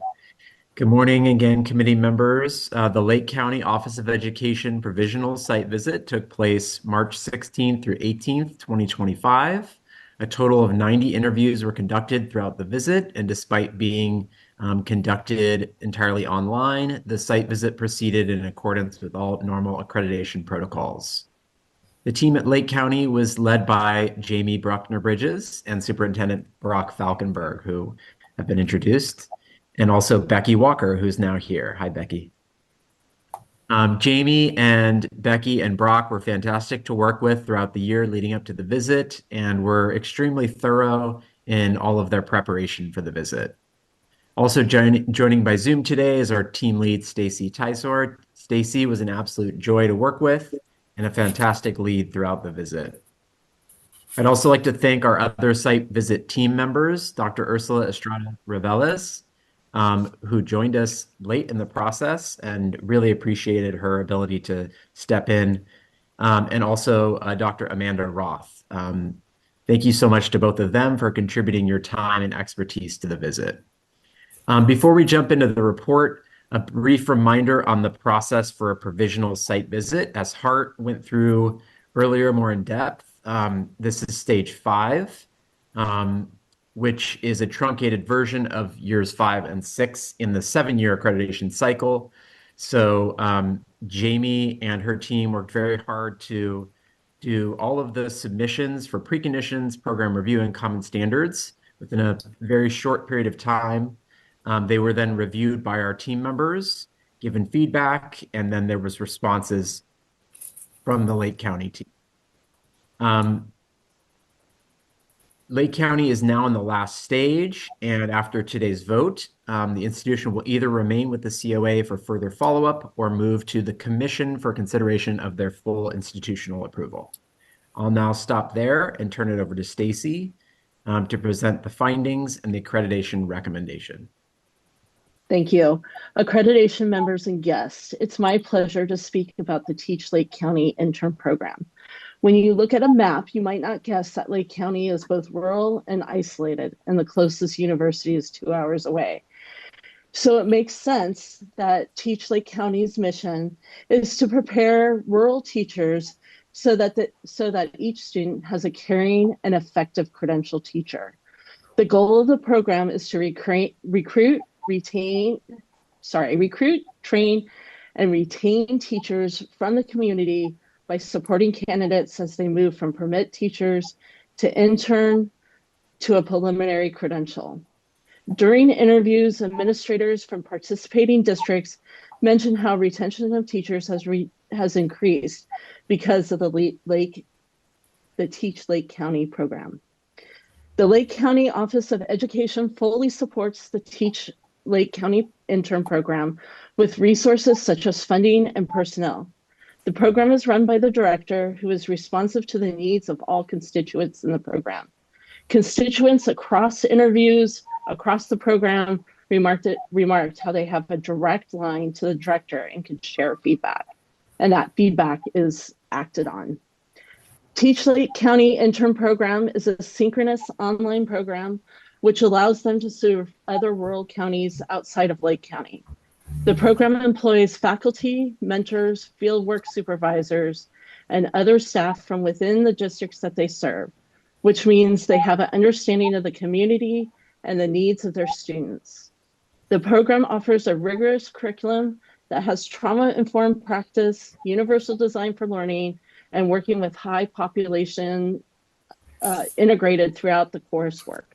One candidate stated, "The classes give us the why we teach, what we teach, then the what we teach, and finally the how we teach it." Candidates are fully supported to master the curriculum. During interviews, one candidate mentioned how their feedback was used to make changes to deadlines and workflow, which made the workload more manageable. Many candidates and those who have completed the program shared that a clear plan was created to ensure that they would complete the program when they fell behind due to personal or academic circumstances. Candidates expressed how they knew that help was always just a phone call, text, or email away. The director pointed out that they wanted to make sure that they're taking care of their candidates to making sure that they're retaining the best teachers. Based on our findings, after reviewing all the documents and participating in interviews, the team is pleased to recommend full accreditation for the Teach Lake County program. Thank you so much. And now we invite the institutional representative to briefly comment on this report. Would anyone from the institution like to share a response?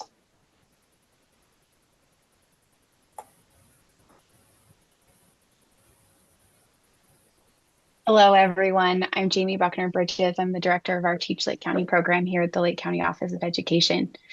And first, I really just wanted to thank the commission for the opportunity to offer this program in our community. Teach Lake County was born from a local solution to a local problem. We have struggled for probably over a decade to retain teachers because of our rural high poverty nature.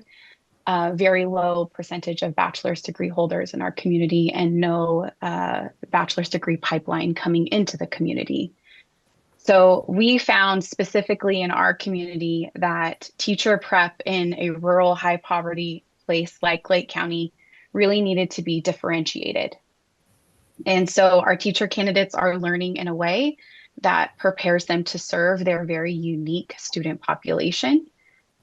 By infusing trauma-informed practices and rural perspectives into everything that we do, we feel really proud of the candidates that are joining the profession from our community because they are serving in classrooms that are from their hometowns.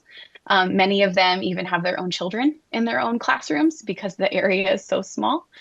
And we just feel really proud of empowering our local community members to step into classrooms, given this really unique perspective of knowing trauma-informed practices, what it's like to serve high poverty student populations in very rural places that are often under-resourced.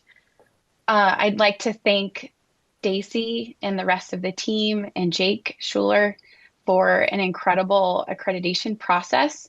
It was definitely grueling and rigorous. However, I can say that at the end of it, I know our program is better because of the process that we went through.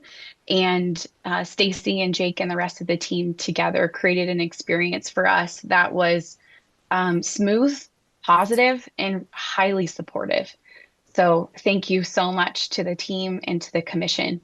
I would also like to thank our leadership who was on the call today, Brock Falkenberg, our county superintendent, and Rebecca Walker, our deputy superintendent, who tirelessly support this program.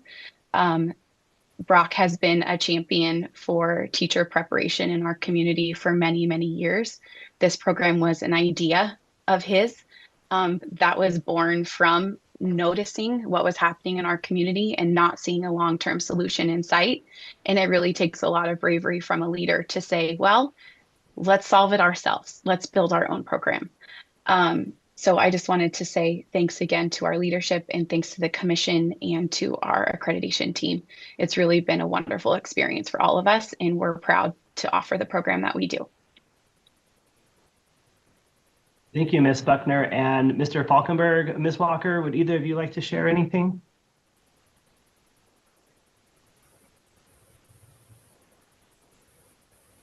You know, I told Jamie as we came into this that she led us through this whole pathway and this process. So I was going to defer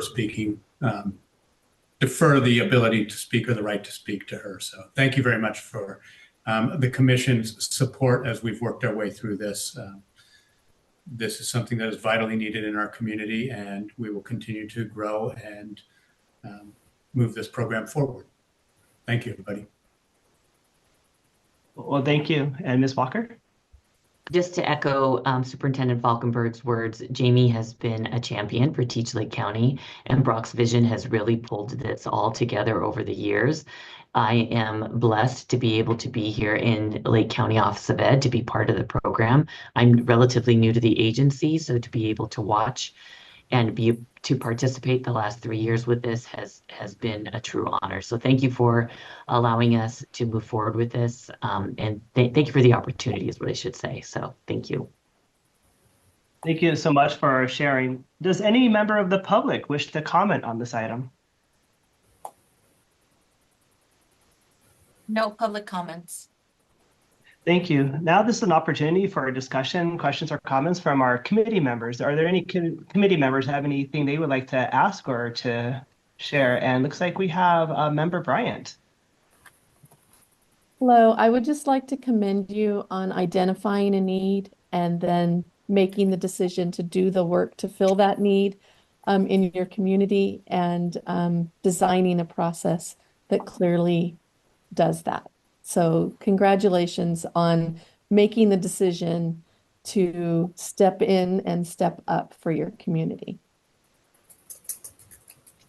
All said, Ms. Bryant, you took my words. I took your words earlier. Now you took my words. I did equally want to commend you as well. This is admirable and authentic work. And it also speaks volumes to have the county superintendent on the call today. It does mean a lot and shows us your commitment as well. Any other committee members, would you like to share anything or have any questions for them? Seeing none, this is an action item. Do we have a motion?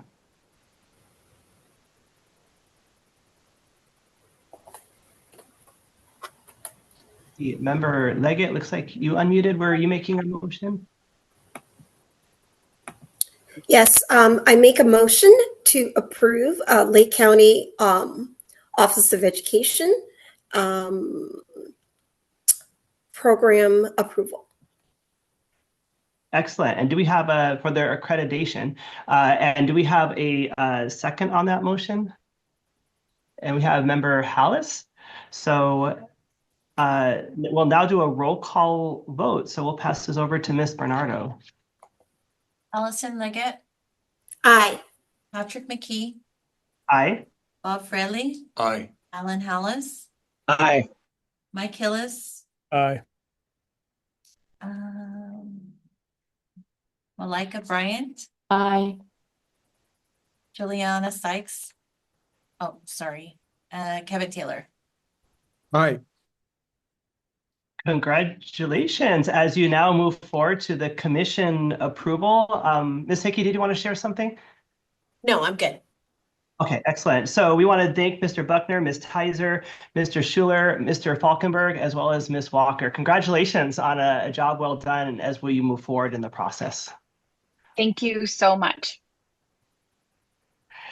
Thank you for identifying the need and solving the need. So we wish you the very best. We're now going to move on to, looks like we're right on time for item number 14. We'll give a moment to have the team members join us. It's the report of the site visit accreditation team for Los Angeles County Office of Education. So we'll pause for a moment just to make sure that we get everybody in, and then we'll begin.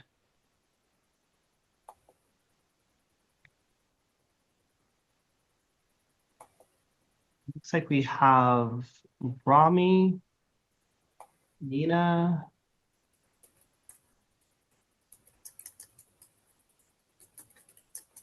and Jake is continuing on this item. So is there anyone else that we're waiting for, Jake? Do you know? I think for sure we're waiting on Sarah Medler. I think she's on. So just waiting to accept the invitation to be a panelist. Excellent. We'll definitely wait for And him. then Thomas Leveron may be here on time. I don't know. Rami, do you expect him to come at this point? I believe so. Okay. Oh, and there's Sarah. Oh, he's on now. Okay, great.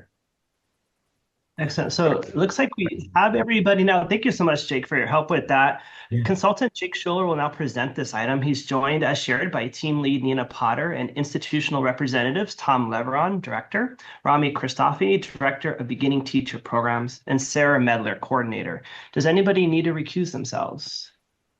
And Alan Hollis, member Hollis, will be recusing. Any other members? Seeing no additional members, Mr. Schuler, if you could please begin. Yes. Hello again, committee members. The Los Angeles County Office of Education site visit took place February 23rd through 26th, 2025. A total of 388 interviews were conducted throughout the visit, and the site visit was conducted online via Zoom and proceeded in accordance with all normal accreditation protocols. As introduced, the team at LACO was led by Sarah, Rami, and Thomas. We met monthly throughout the year. It was a pleasure working with the three of them. Tom and Sarah and I and Cheryl had been part of a site visit previously, and so we've known them for quite a while, and it's been a pleasure to get to work with them again. Also joining by Zoom, as mentioned, is our team lead, Nina Potter. Nina and I have also worked on many site visits, and as always, Nina was excellent at helping the team and the institution navigate all parts of the site visit and leading us throughout the process. I'd also like to thank our site visit review team members for contributing their time and expertise to the visit. Our team members were Kim Lilienthal, Latasha Porter, Jennifer Olaf Lewis, Stacy Meyer, Kathy Phillips, Jana Anderson, Elizabeth Heinberger, Joy Springer, and Janice Wilson. Before I turn this over to Nina to go through the report, a note to the COA members, and I believe the chairs have heard of this already. There is a particular stipulation within the report that staff are recommending be held today until there's time for staff to bring some information possibly to the commission for clarification on precondition 1 for induction programs. And so we'll speak more to this, but just wanted to give a heads up before Nina starts in on the full report. I will now turn it over to Nina to go through the report and the recommendation from the team. Thank you, Jake. Good morning, committee members. I want to start also thanking the CTC review team for their time and careful consideration of all of the evidence in making our recommendation. I want to thank Jake for helping coordinate everything. And lastly, the LACO team for all the work they put into the accreditation process. They were very welcoming and always willing and able to provide us with more information as requested. And a special thank you to Sarah Medler as our mind point of contact to the visit. I know how much effort goes into coordinating a site visit. Overall, the visit went smoothly. The only challenge we had during the visit was getting enough interviewees for the candidates and mentor teachers. Otherwise, things went well. One of the main highlights of the visit was with our interviews with the community partners, when we heard over and over again about how much they valued their relationship with LACO and how much they rely on the services they provide. And this was especially true for the smaller school districts. It was clear that all of the administrative and instructional staff at LACO are passionate about their work and developing a strong PK to adult educational workforce. They've developed systems to track teacher candidates throughout the programs and help identify any struggling candidates. And this is important, especially important when you look at the size of some of their programs. Overall, the visit team was impressed with the LACO educator preparation programs and feel that they're preparing well. They are preparing strong educational professionals. So as you read in the report, all the program standards were met with the exception of program standard 3 across the preliminary teaching credential programs, program standard 2 for the extensive support needs program, and the designated subjects for adult education, it was program standards 2 and 4 were not met, and for the designated subject career technical ed, program standards 4 and 5. All of the common standards were met with the exception of program standard 2, which was met with concerns.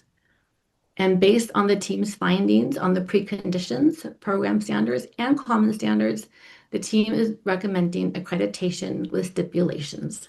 And as Jake said, we are asking you to hold off on precondition 1, and he might share more later, but I'm turning it back to Jake now.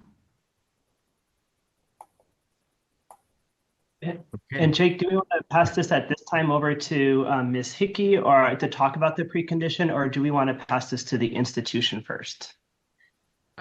Cheryl, what do you think? I can go, and then the institution can respond. But we wanted to take a moment, and this is sort of unusual, but the precondition 1 has come up on more than this institutional accreditation site visit. It has become, I would say it's become somewhat problematic. And what I mean by that is that oftentimes we are able to interpret the language of the standard or the precondition pretty clearly. But I think that there are some questions about this precondition that have been raised numerous times and caused a lot of conversation amongst staff and amongst people in the field. And so part of the issue is this, it looks very clear cut. It basically says that the induction program is designed to be a 2-year job embedded program that addresses, that begins in the teacher's first year of teaching. I think so that part is pretty clear. The question is really about, I think, operational implications of that. And the question of things such as late hires. What is the institution's responsibility on late hires? And so this has come up a number of times. So one of the things that staff is talking about is talking to some folks in the field about some clarifying language we could put before the commission so that the commission can make it extra clear what is the expectation. Maybe they adopt additional preconditions around this, or maybe they change the language so it's clear. But it has become very clear to us that this is interpreted differently in the field by different institutions. And, you know, our BIR members want to be very consistent with the way that the language is, you know, the determinations are made from institution to institution as we want to, because we want everybody to be calibrated and be reading the preconditions and the standards in the same way. Because that is causing so many issues, we would like to, like I said, talk to a few people in the field, kind of get a sense of how can we make this clear, bring that to the commission, and then come back to you to say, this is what the commission has said on this topic. We're not asking you to stop this precondition at this time. You can make whatever decisions you want to make on this. And I think Co-Chair McKee has some thoughts as well on this topic, but I just wanted to let you know this is becoming a problem, and we want to just make it clear so that everybody understands what this precondition means and whether we need to have some clarifying language around this. So I think institutions have made very clear they want to do what the commission expects. They're not trying to do anything wrong or in opposition to what's required, but that it's not really clear what is required. So with that, I will leave that open to all of you, but that is what our hope is, and just putting that in the background. We would like to get this in front of the commission, maybe at the June meeting, but if not, certainly at the August meeting.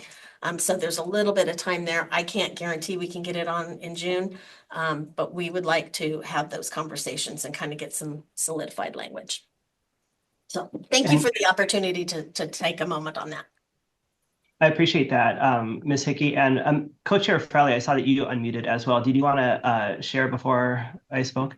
No, not at all. I know we had spoken before, and you mentioned some good suggestions, so I'd love to hear the comments that we had discussed. I just want to commend Ms. Hickey and your staff for really looking at a need, right? What came through this site visit was clarification of language, and you said something so important. I think everyone's intending to do the greatest job possible, and everyone's intending to serve the very best way possible. But when it comes down to operations and language, there is that kind of twofold, is clarifying of language and equitability of process. And so we're at this point today. We're going to let the institution speak in a moment for the institution to share. Although it may have fallen on LACO, it's created this greater maybe good of conversation that now can go before the commission, because in the end, the commission has to decide. This is not the Committee on Accreditation to decide interpretation of language. Precondition one, just for the rest of the committee members to take a look at for LACO, what it is really is there a requirement for some type of rolling enrollment? What is really defining of a year? Is it an academic year? Is it an annual year? And these are all the wonderings.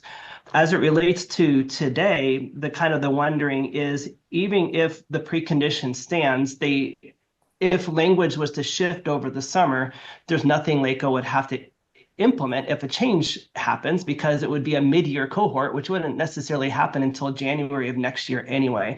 I think the precondition for today, as stated, is could a plan be developed within the required timeline in the event that the commission says it has to be within a school year, then LACO is ready to go. If the commission says, oh no, we don't need to do that anymore, well, then LACO doesn't need to do that. But really setting LACO up for success of, we don't know what the commission will be deciding. So in equitable standpoints, other programs in the past have been required to come up with a plan. And so coming up with a plan doesn't necessarily mean that the plan needs to be implemented if the commission changes the requirement. I hope that doesn't sound muddy, but Ms. Hickey, did you want to step back in on what I just shared? No, I think that's exactly it, is that the requirement would be that LACO comes up with a plan to how to address this stipulation, and that would not have to be implemented tomorrow because of where we are in the academic year, a traditional academic year. And that just fortunately puts us in this position where we could go to the commission, and there is time for LACO to still implement a plan should they have to. And member Bryant, I saw your hand came up. Did you have a question on that, or did I answer the question, or did I make it muddier? No, I'm not sure this is the place for me to put my input yet. But as an institution that experienced this very stipulation, I have some thoughts and ideas around this because this was something that we've walked this path. Exactly. And so what maybe we can do today, just for the sake of the agenda, move to the institution to be able to share, and for the institution to know that we are very much aware of this piece for today's purposes. Then we'll go to public comment, and then Ms. Bryant, if you want to speak at that point, Member Bryant, more elaborating on that. But I don't want the voice of the institution not to be heard as well.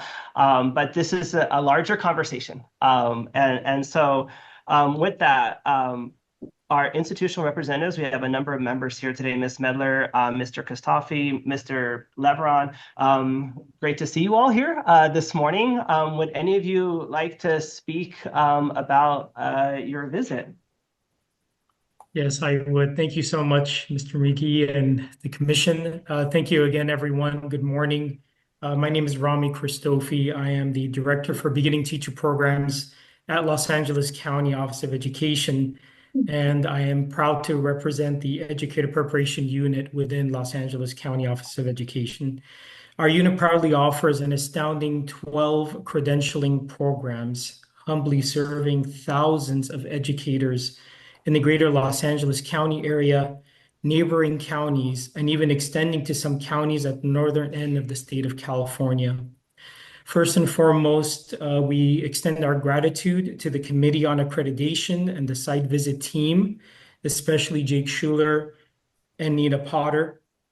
Through their thorough review process, it has not only affirmed our commitment to quality educator preparation, but has also inspired us to continue striving for excellence in everything we do.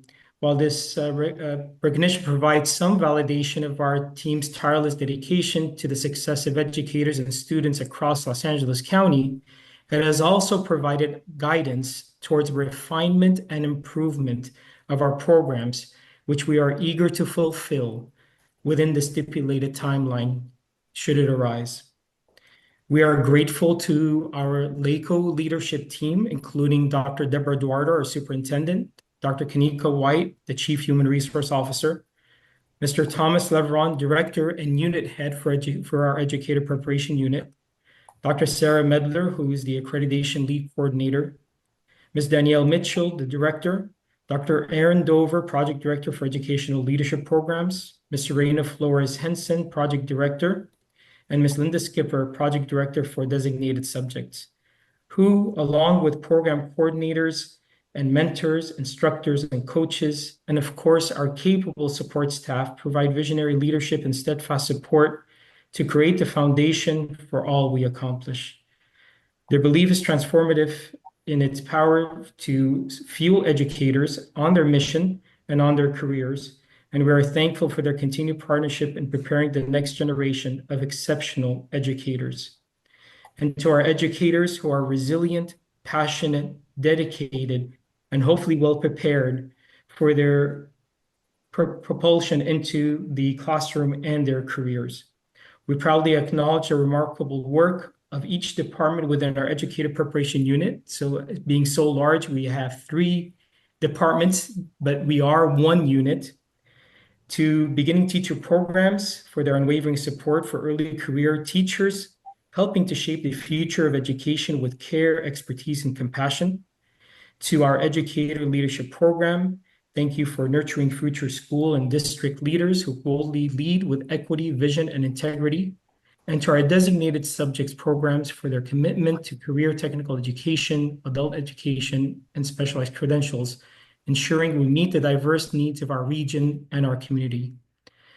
The accreditation is not just a milestone, it is a reflection of the collective effort, collaboration, and shared belief in educational excellence that unites us all. Together, where we affirm our responsibility and our accountability to our students, families, educators, and school communities to uphold the highest standards in educational preparation and to remain responsive to the evolving needs of our students, schools, communities, and the Commission. Thank you once again for this honor, and we look forward to continuing this journey with renewed purpose, passion, and unwavering commitment to educational excellence in Los Angeles County and beyond. And if I may comment on the specific precondition, we are very willing, very open, as we always have been, to engage because we want to do what is right and effective and uphold the fidelity of the purpose of induction. We stand ready whether we are asked to plan or to move ahead or to hold off and to wait for further guidance. But we thank especially the team and the visitors, the site visit team as well, for their guidance, and even the interjection of Cheryl Hickey here, who has made it also a point to extend that compassion and care and the dedication to do what is right for programming and for fidelities. Thank you for that. Thank you, Mr. Christofi. And Ms. Medler or Mr. Lebron, do you have anything additional you'd like to share? If I may, thank you everyone for inviting us to this session today. I really just want to emphasize the commitment that the commission has in regards to being open, as we know that there's always a two-way communication, and it's probably the ultimate way to make things happen for the better. So I appreciate that you're willing to look into this precondition and really listen to our feedback, regardless of where we're going to end up. But we really notice and highlight that for our team. I think it's very commendable.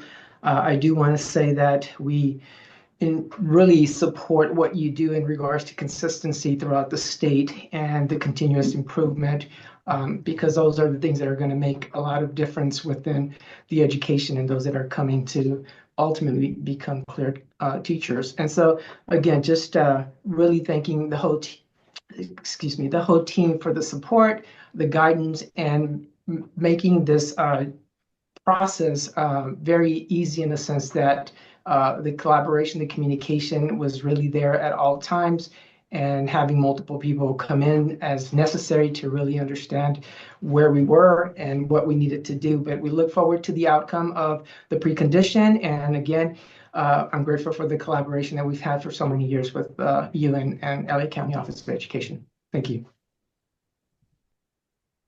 Thank you, Mr. Lebron. And Ms. Medler, anything additional you'd like to share? All right, so we're going to move forward then. Is there any members of the public who'd wish to comment on this item? No public comments. So thank you. So we're going to move on to any questions or discussion from COA members. And I know we cut member Bryant off a little bit earlier. So I want to, just out of respect, give you an opportunity to share any additional thoughts or questions you had first before we open it up for other committee members. Member Bryant, did you want to share anything additional? I would like to share that when we received that stipulation around the precondition, it was really around one partner. It wasn't a decision that the program had made. But what we found from the process, surprisingly enough, after we went through it, was it's actually been quite transformative for our institution. And it's probably been one of the best changes we made once we figured out what we needed to do to address it. And we've found that by instituting a mid-year process, for example, we have over 100 people in our mid-year enrollment this year. So that's 100 people that we wouldn't have served. And our districts are appreciative. And while we had to scramble, it was more about us changing our mindset about what we could do, and then adapting to that and really thinking about it from where the needs are in our community and meeting people where their needs are. So we had to shift from, it's not like our program had the mindset of what's best for us at all, but that was one piece that we really hadn't thought through. And because we had to think it through, we actually had an opportunity for real growth that we hadn't anticipated. So I was not a fan at the time, but I am a converted fan now, if that makes sense, in terms of the process. So I do agree that the language and the interpretation of the language does need to be cleaned up, because it is open to interpretation. And I don't think that that's an equitable application across site visits. But I don't know, in my opinion, I would be sad to see this idea of support being offered when as soon as possible being taken away because there's a real need for it. So I'll leave it at that. Thank you, Member Bryant. And any other members of the Committee on Accreditation would like to offer any comments, questions, or wonderings on our discussion that we've had so far, because we definitely want clarity. Just want to add on as we wait, if anyone feel free to select the raise your hand feature. I want to commend Ms. Hickey and the staff. Kind of connecting, Mr. Leveron said something a moment ago that I wrote down. You're modeling continuous improvement.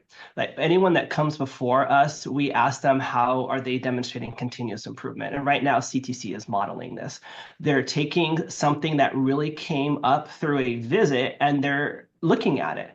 And we don't know what that outcome will be, but they're paying for this continuous improvement to the commission in the end, who has to make that final decision. So I just commend you for showing us and leading forward what you're asking of everybody else. And I agree with Member Bryant. It does come with its challenges. Speaking personally as a program that has a mid-year cohort, I'm not going to say it's easy. It definitely comes with its challenges, and there's some quote-unquote housekeeping things that does create challenges. But in the end, kind of like Member Bryant, we have to ask ourselves, is those challenges outweigh what's best for the candidate? And I think that's where those continued, I'm glad you're talking to other members in the field, not just those here today, and seeing kind of what those outcomes are. And then, as Member Bryant said, equitable, then everyone will be held to the same thing, whatever that same thing may be.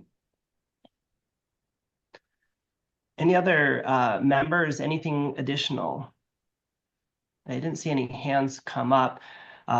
This is an action item. So with that, we would need to look at, Member Bryant, did you want to make the motion or do you have a? No, I actually have a technical question about the report. I apologize, but I noticed on page 52 that Common Standard 3 has two elements that are inconsistently, that are the team findings were that they were inconsistent, but it wasn't written as met with concerns, and I wasn't sure if that was a deliberate decision by the team or if that was an oversight.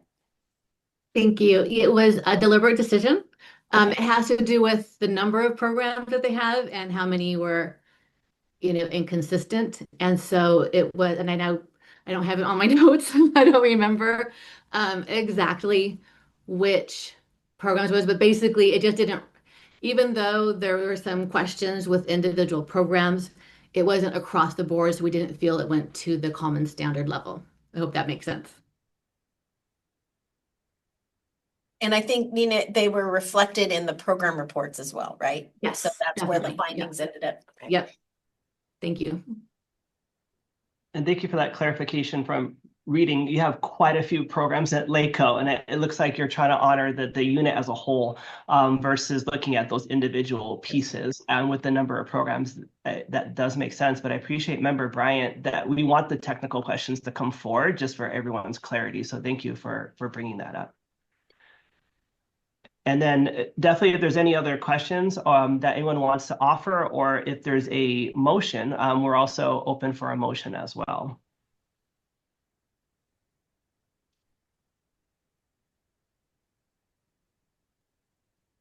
I move that the Committee on Accreditation accept the staff recommendation of accreditation with stipulations for the Los Angeles County Office of Education. And for a clarity on this motion for Member Taylor, as provided, are you making any changes to the precondition piece, or as written, which does have the precondition? I am proposing that we accept the full recommendation of the staff. Thank you. And I just wanted that clarity when we get a second, that it will be as recommended by the staff per the report. Do we have a second on that motion? Second.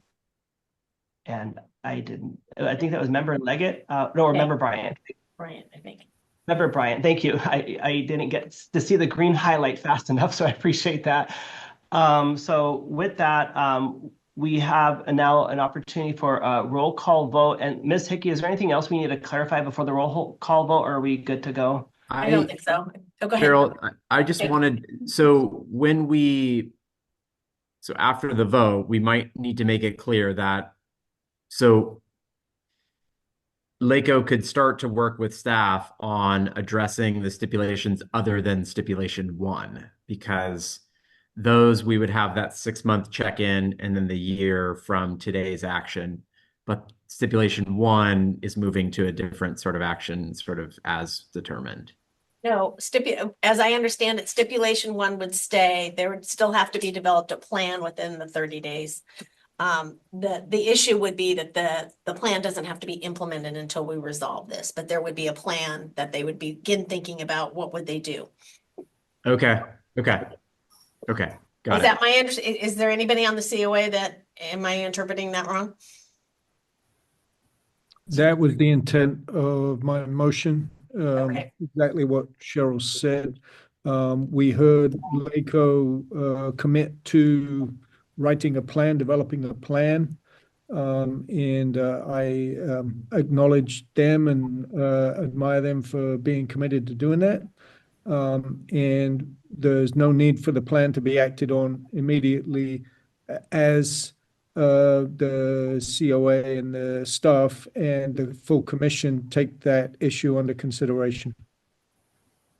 And thank you, Member Taylor, for sharing that. And just to clarify, since Member Bryant, you did the second, making sure that the second also agrees with Mr. Taylor with the stipulations that begin on page 4. We're going to maintain that. Your motion seconding was to maintain everything that's written. Member Bryant, was that what you meant as your second? Yes. Okay. So we have a first and we have a second as provided and recommended by the commission staff with the stipulations that begin to be outlined on page 4. So at that point, then I think we're ready for the roll call vote. Allison Leggett, Aye.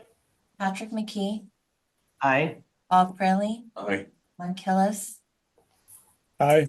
Malika Bryant, Aye.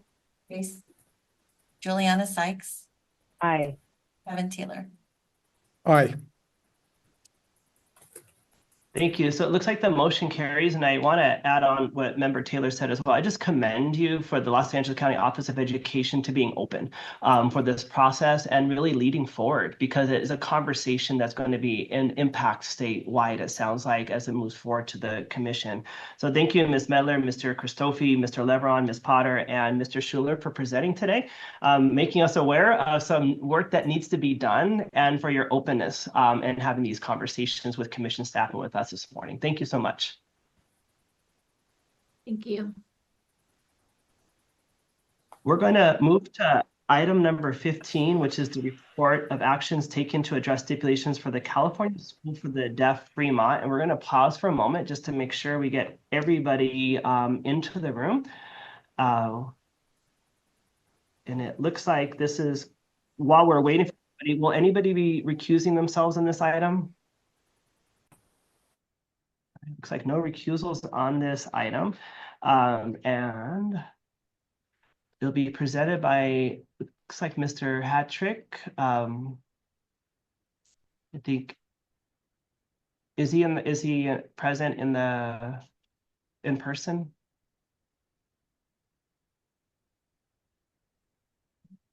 We are looking at the moment. We don't see him. Oh, he's in the room, in the Zoom room, he says. Oh, perfect. See him? Hold on, we have to promote him to panelist. There he is.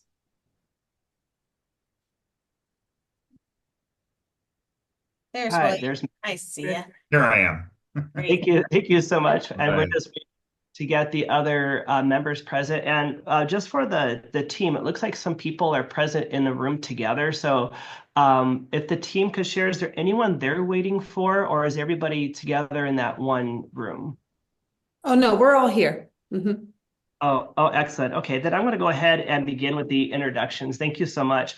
So Consultant William Hattrick will present this item. He's joined by institutional representatives, Kate Kovacs, Induction Coordinator, Solji Hong, Director of Instruction, Amy Novotny, Superintendent, and Interpreter Giselia Washington. We clarified no one needs to recuse themselves on this item, so Mr. Hattrick, we're ready to begin. All right, good morning, committee members. Agenda item 15 discusses the actions taken by the California School for the Deaf in Fremont to address stipulations from their February 2024 site visit. A 6-month progress report was presented to the COA last October. As a reminder, the induction program at CSD Fremont supports new teachers at the elementary, middle, and high school levels, and those are schools that are all housed on one campus. In the report, you'll find the steps taken to address the 3 stipulations based on findings from Common Standard 1, which was related to collaboration with the educational community, Common Standard 4, which was related to utilizing feedback from key constituencies for program improvement, and lastly, the Teacher Induction Program Standard 6, related to providing formative feedback to mentors on their work. Based on the information provided to commission staff and the actions taken by the program, staff's recommending that this report be accepted to remove all stipulations and change at CSD Fremont's status from accreditation with stipulations to full accreditation. As introduced before, the leadership team from CSD Fremont is here today to address any questions you may have. Thank you so much, Mr. Hattrick. And now we invite the institutional representatives to briefly comment on the report. Would anyone from the institution like to share anything? Hi there. Good morning, everyone. Good morning, the Commission on Teachers and Accreditation. Thank you so much. I really do appreciate this recommendation. And I also would like to recognize William Hattrick's involvement in working closely with our team members here, with Kate Kovacs, on how we can really address on continuing to improve our program for supporting our teachers here at on this campus. I also want to add that we recently went through a full school self-study process, and we had 2 visiting teams arrive to our campus. One visiting team has informed us and communicated with us that we have met their expectations and we've received full accreditation as a school. So that is also very fascinating to hear. But with all of the recommendations that are presented by William Hattrick, we are on standby and ready to ask any questions you may have for us. Thank you so much. And there's multiple members of the team in the room. Is there anybody else that wanted to share anything before we move forward?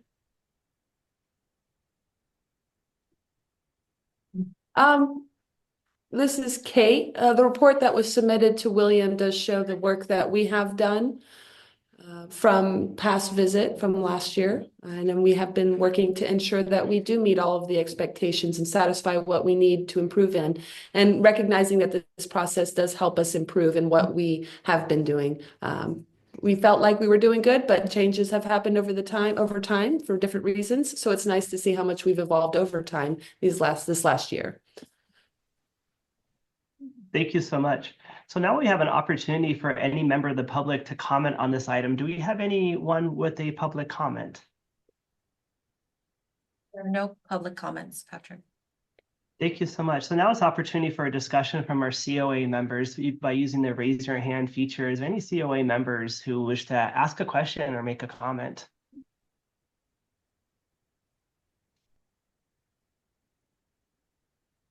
I see Member Bryant. As I was diving into the work you've done on your mentoring rubric, it's really extensive and thoughtful and very, very interesting as you seeing your thought process outlined as you go from step to step to step. So I just want to honor the work you've done there. It's, as someone who works in the field of supporting mentors as well, I really appreciated the high degree of thought and work that went into your thinking process around this. So thank you. for the hard work put in there. Thank you. Thank you very much. Member Bryant, we are on the same wavelength today once again. I was impressed with the rollout of the 3 different rubrics and like, try this out. Let's see if this works. Let's try another one. And you brought voice into the process of making sure everybody had their perspectives honored and heard. So just appreciate you on the same tone as Member Bryant to try things out, see where it lands, revise, see where it lands, and keep moving forward.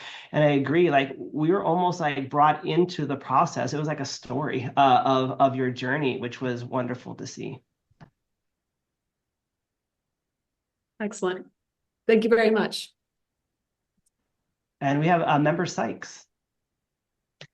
Yeah, just to build on that, I feel like this is an area we often see, you know, as a growth area for credential programs, and really the thoroughness and depth and breadth of these 3 rubrics around, you know, mentor feedback, mentor expectations, just really stood out in the evidence that you provided. And I just want to commend your organization for that. And also, you know, it's just getting me thinking like, oh, this could be a model, you know, or a resource for other credential programs as well to look at. That's very nice to know. Kate says, thank you very much. Thank you. And just pausing for a moment, any other members from any other comments or questions from members of the committee? This is an action item. Is there a motion?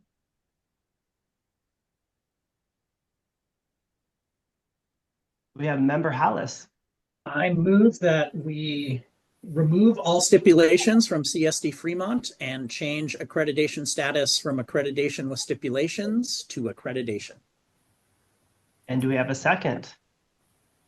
We have Member Hillis for a second. And now we're going to move to a roll call vote. So Ms. Bernardo. Allison Leggett, Aye. Patrick McKee, Aye. Bob Fraley, Aye. Alan Hallis, Aye.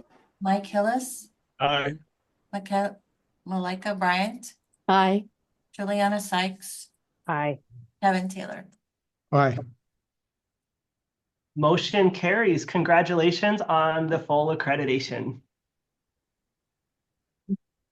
Excellent. Thank you so much. Thank you so much. Thank you. This is We the deaf appreciate- applause, by the way. This is how we applause. Yeah.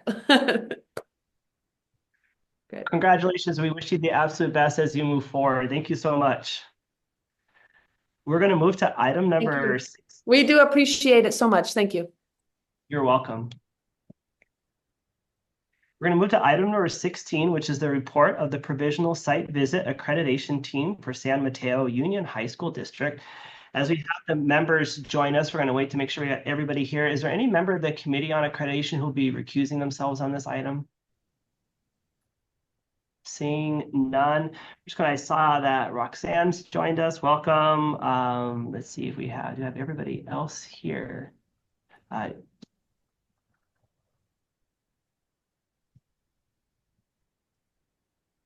see Dr. Hopkins, Ms. Vachera, and Dr. Kemke. It looks like we have everybody here. Roxanne, anyone else that we're waiting for before I introduce this item? No, I think we have everyone. Thank you. All right, thank you. I just want to make sure on the Zoom boxes that I've been able to see everybody, so I appreciate that. So Consultant Roxanne Perdue will present this item. She is joined by Team Lead Dr. Barbara Severns and institutional representatives, Dr. Julia Kemke, the Assistant Superintendent of Instruction, Dr. Sabby Hopkins, Manager of Teacher Induction and Professional Learning, and Michelle Fichera, Mentor and TSA for Accreditation Support. There was no member of the committee that was recusing themselves on this item, so Ms. Perdue, will you please begin? Thank you. And nicely, I get to still say good morning, committee members. So with that, before us today, we have the report of the Provisional Site Visit Accreditation Team for San Mateo Union High School District, which took place March 24th through 26th and followed all normal processes and procedures. They are in stage 5 of the initial institutional approval process. And as we've already heard about stage 5 of the provisional site visits from prior teams today, I will move forward. I'd like to sincerely thank the program leadership team from San Mateo Union High School District. They were well prepared and organized, as well as very knowledgeable about the standards, preconditions, both for their teacher induction standards and the common standards. Their website made everything very evident that they were so prepared and so knowledgeable, actually. It's so comprehensive, so extensive, so detailed. I've already shared their references and resources tab with others on their public accreditation website, with others in the community who have requests in this area. So thank you, Dr. Julia Kemke and Dr. Sabby Hopkins and Michelle Fischera for excellent visit and giving me the opportunity to work with you. And so moving forward, I will note that the site visit team for this visit conducted a total of 62 interviews. And so with that, I want to thank our site visit team, which included Kelly Daly on Common Standards Review and Elizabeth Steele on Program Review. Their hard work and dedication were essential to the visit. But I'd also like to specifically thank our team lead, Dr. Barbara Severance. She's with us today, as we noted, and when we started this site visit, Dr. Severance let me know that this visit would be her swan song, as she's going to be retiring this next year. Barbie has served as a volunteer BIR member for the commission for approximately 10 years. Many accreditation staff have had the opportunity and good fortune to work with her over the last decade. We'd like to thank her and acknowledge her excellent service with our accreditation system. And we wish her well and much happiness in her future retirement. And with that, I turn it over to her. Well, good morning, committee members. And Roxanne, thank you so much. I do appreciate that. And actually, I would also like to thank the COA and the CTC because you've given me such a great opportunity to serve as a BIR member. And I have to tell you, your confidence that you displayed in me to serve as a team lead is something that I will carry with me forever. As a result, I know I grew as a professional and I was able to further support our own induction program. And I've truly enjoyed all of the time that I have spent with the consultants and with other members of the BIR teams and with all of the induction leadership that I have had the opportunity to meet across the state. So with that said, I do want to move on to our agenda item. I'm really pleased to be here to report on the accreditation visit to San Mateo Union High School District. I want to thank the program leadership as well because they were so organized. Their website was a dream. Everything was so easy to find. And whenever we needed anything, Sabby got it for us. Dr. Hopkins got it for us immediately. And so it was just so easy for us to work with them. And they were so warm and welcoming to us. While it was virtual, you could feel the welcome that we had. I also want to thank our team members who gave so much of their time and effort into completing this, all the work that they needed to do to be ready for the visit.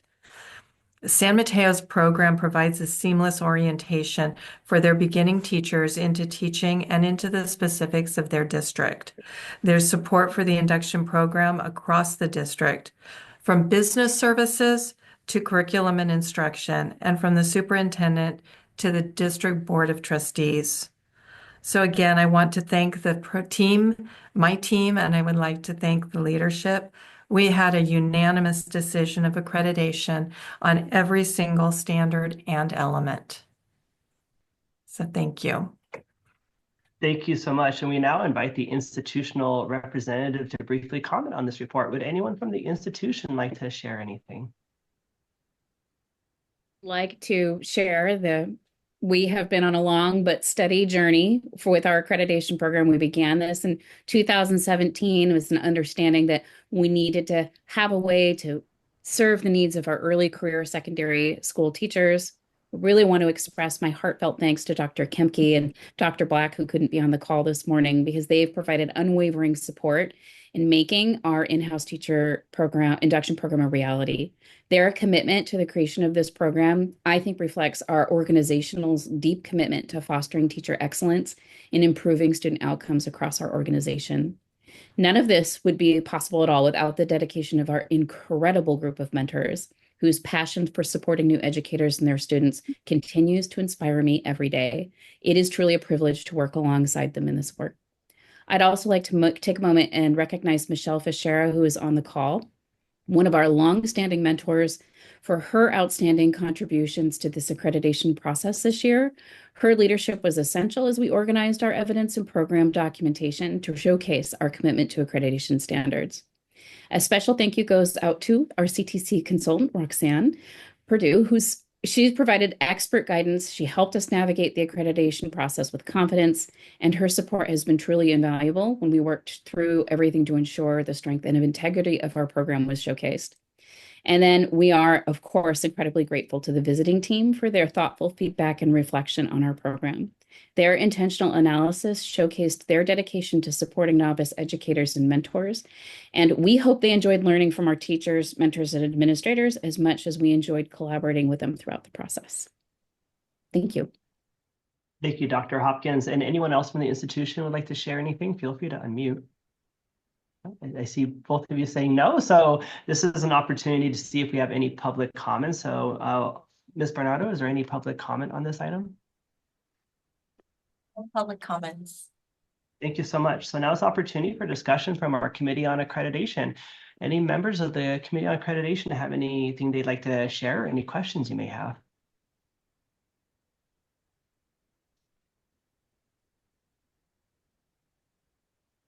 This is, and seeing none, this is an action item. Is there any OSC member Leggett? There we go.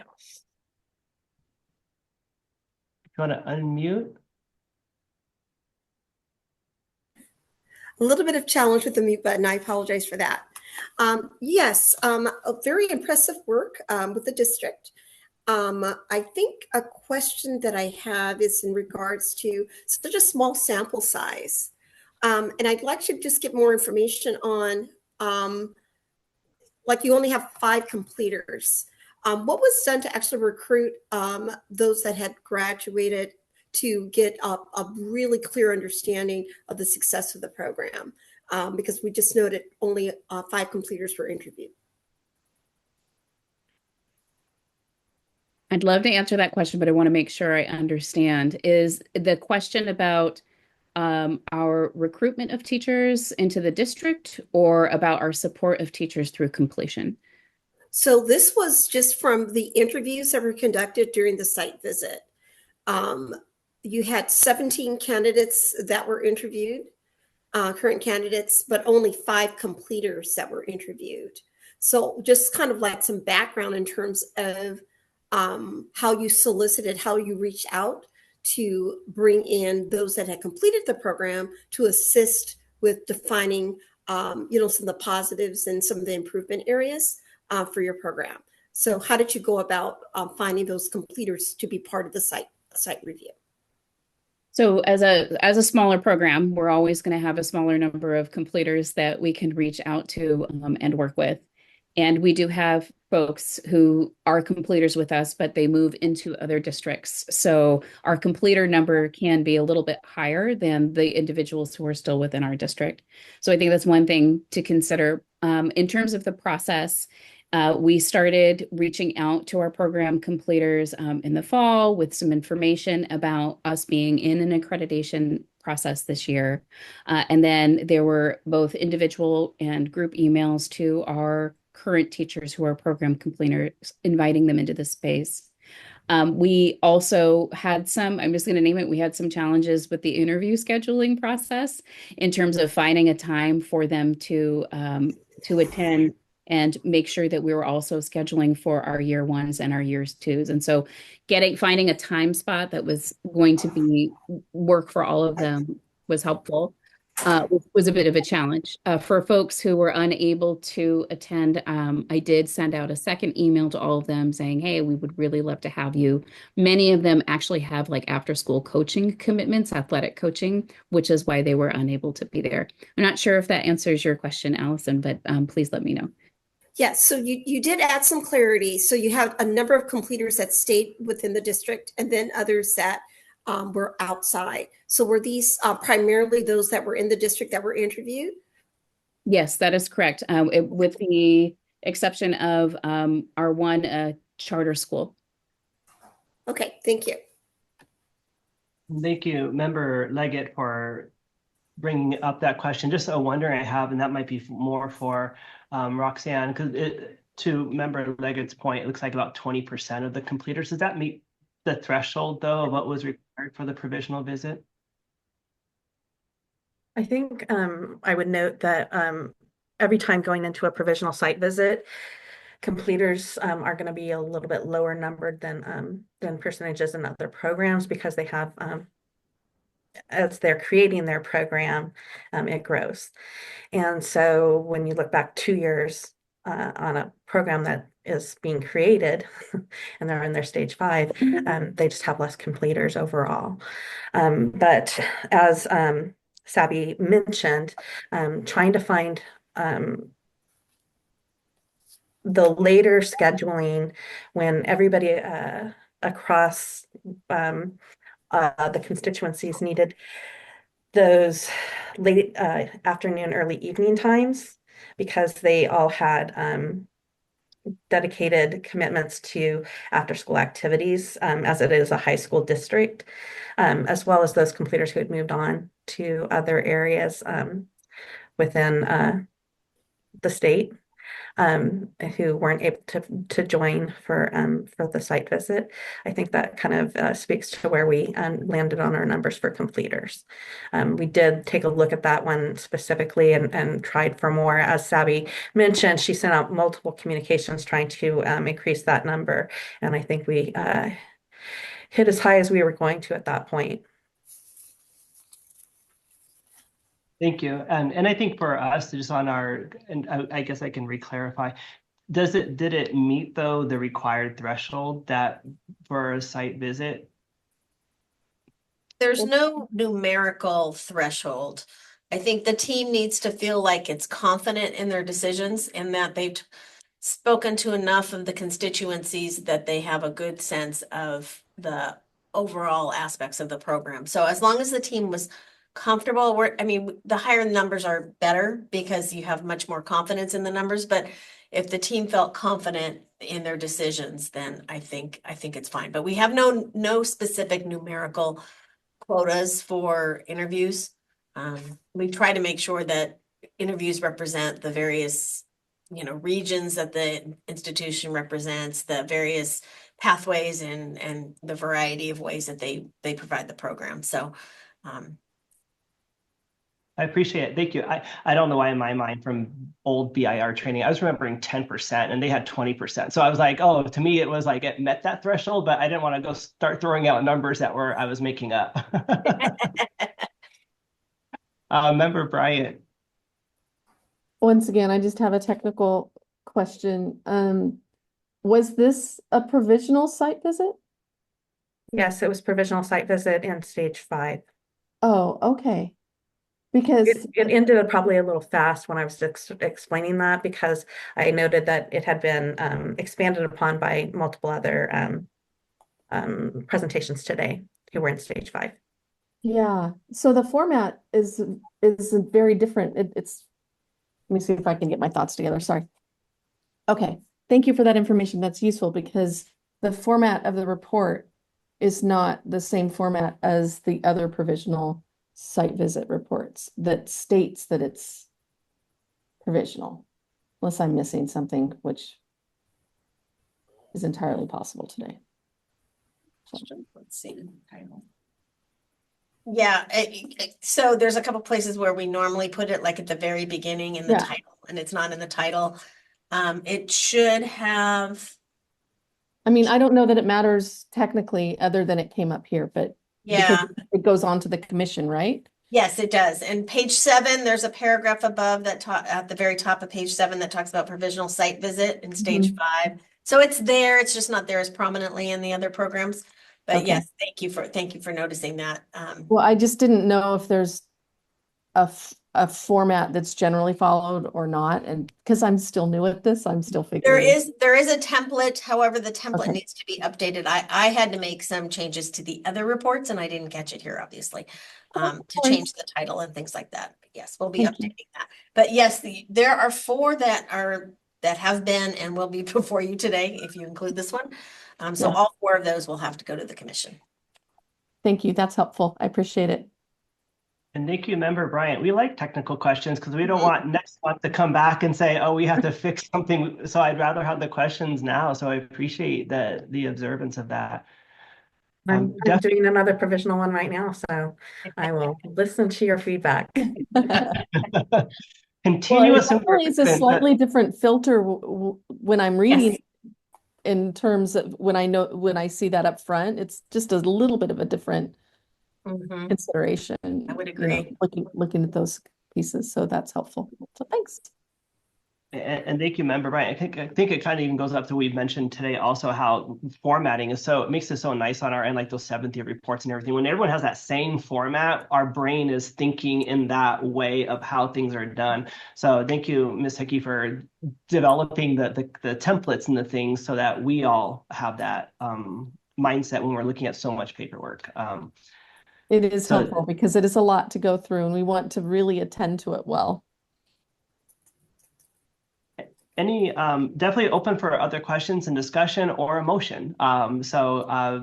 Whatever committee member would like to use the raise your hand feature, we can call on you for additional questions, comments, or a motion.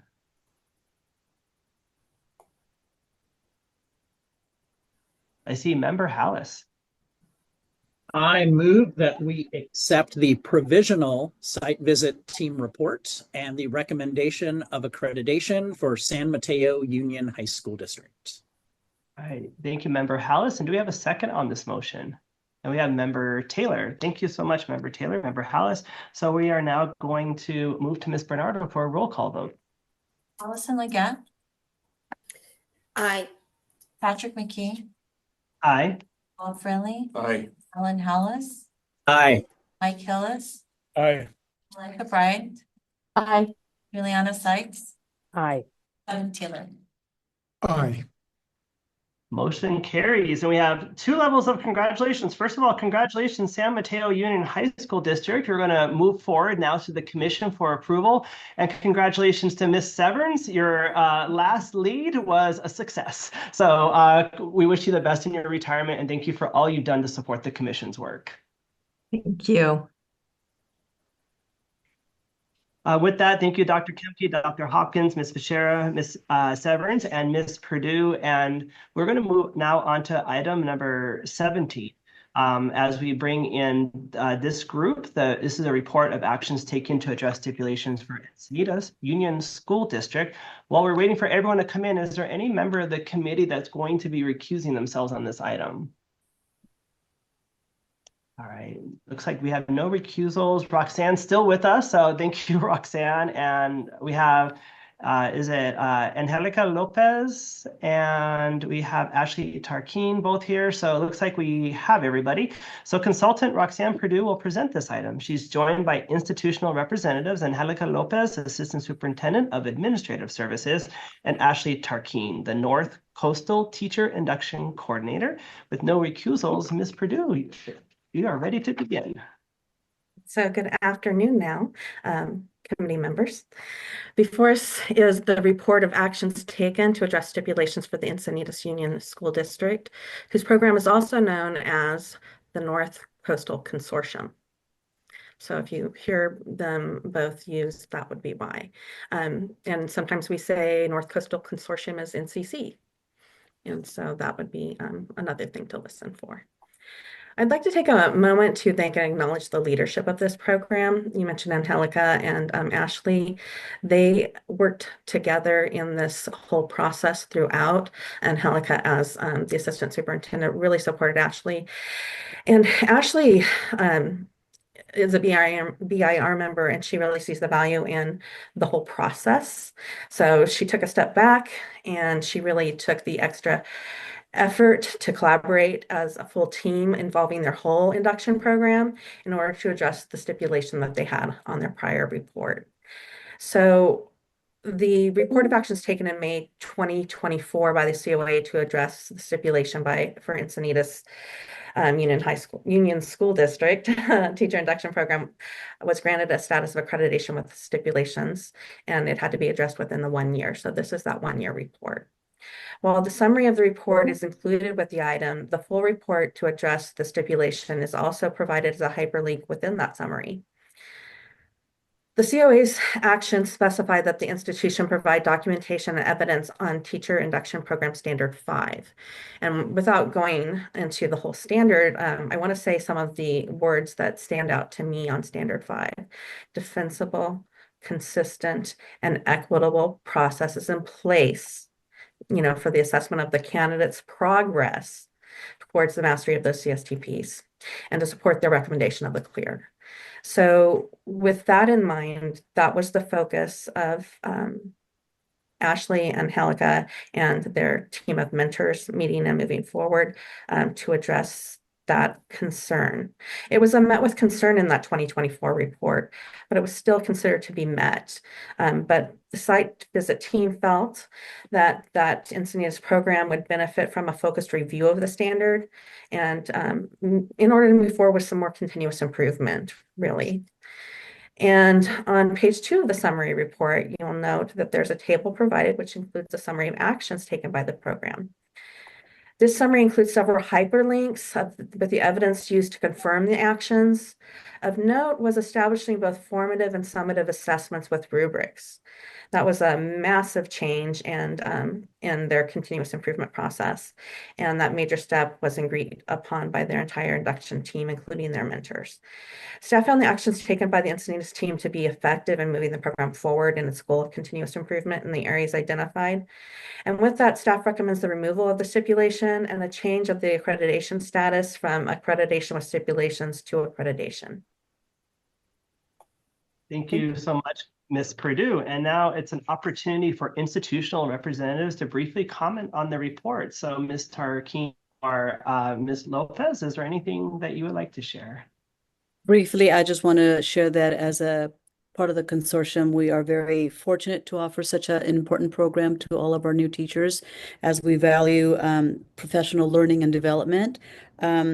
We really learned and grew a lot from having the opportunity to look at the specific focus area of defensible and consistent and equitable process. Very proud of the work that was able to be done with all the mentors and everybody else that's part of this team. So I hope you see the changes that were made and agree with us that I think we are in a good place. So I'll take it. I'll have Ashley, who is really the one behind all of this great work. Hello, everyone. First, I'd like to take a moment to thank the review team, our consultant, Roxanne, and just the committee members for your thoughtful guidance and help in strengthening our program.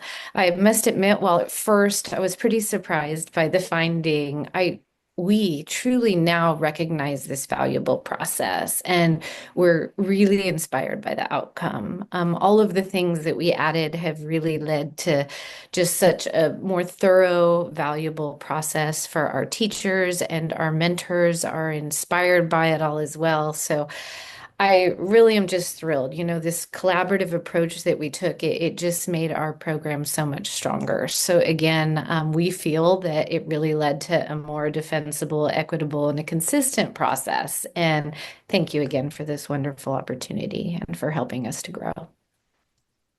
Thank you both for sharing. Now it's an opportunity to check in to see if we have any public comment. Ms. Bernardo, is there anyone from the public who would like to make a comment? No public comments. Thank you so much. Now it's an opportunity for our Committee on Accreditation members. If you could use the raise your hand feature if you have any questions or comments.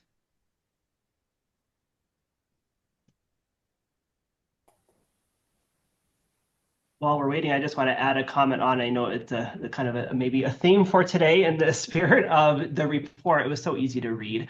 One of the things that really came through this is the hard work you put into, I love that calibration companion piece, where it wasn't just, here's what we're going to do. You brought the voice of everybody in and having everyone look at each other's work, really honoring the work being done in the field and the voice of the mentors who they're the front lines, right? They're the ones who are implementing your program. And as I kept reading it, like kept getting deeper and deeper. I was like, wow, this is really a model of really the time that you took to, although you Ashley mentioned it was hard to initially see that the finding, look at the strength that came out through the process. And I think that sometimes we don't always see the gift of those things until the end, and there's light at the end of the tunnel. I just commend you for your hard work and bringing everyone's voice into the process. So true. Thank you so much. Again, like I said, that was such a powerful day for us. And with the calibration companions, we did chips and chocolate and cupcakes, and we had C to the fifth power. And it was just a very powerful day for everyone. And we will do this again at the end of the year coming up next month. So we're just grateful for this addition to our program. Thank you. You're welcome. I think in life, you can see things as challenges or we can see them as opportunities. And I commend you for seeing this as an opportunity. With our committee members, any other questions, discussion? This is also an item for a motion, an action item. So is there a motion as well? Feel free to unmute or raise your hand.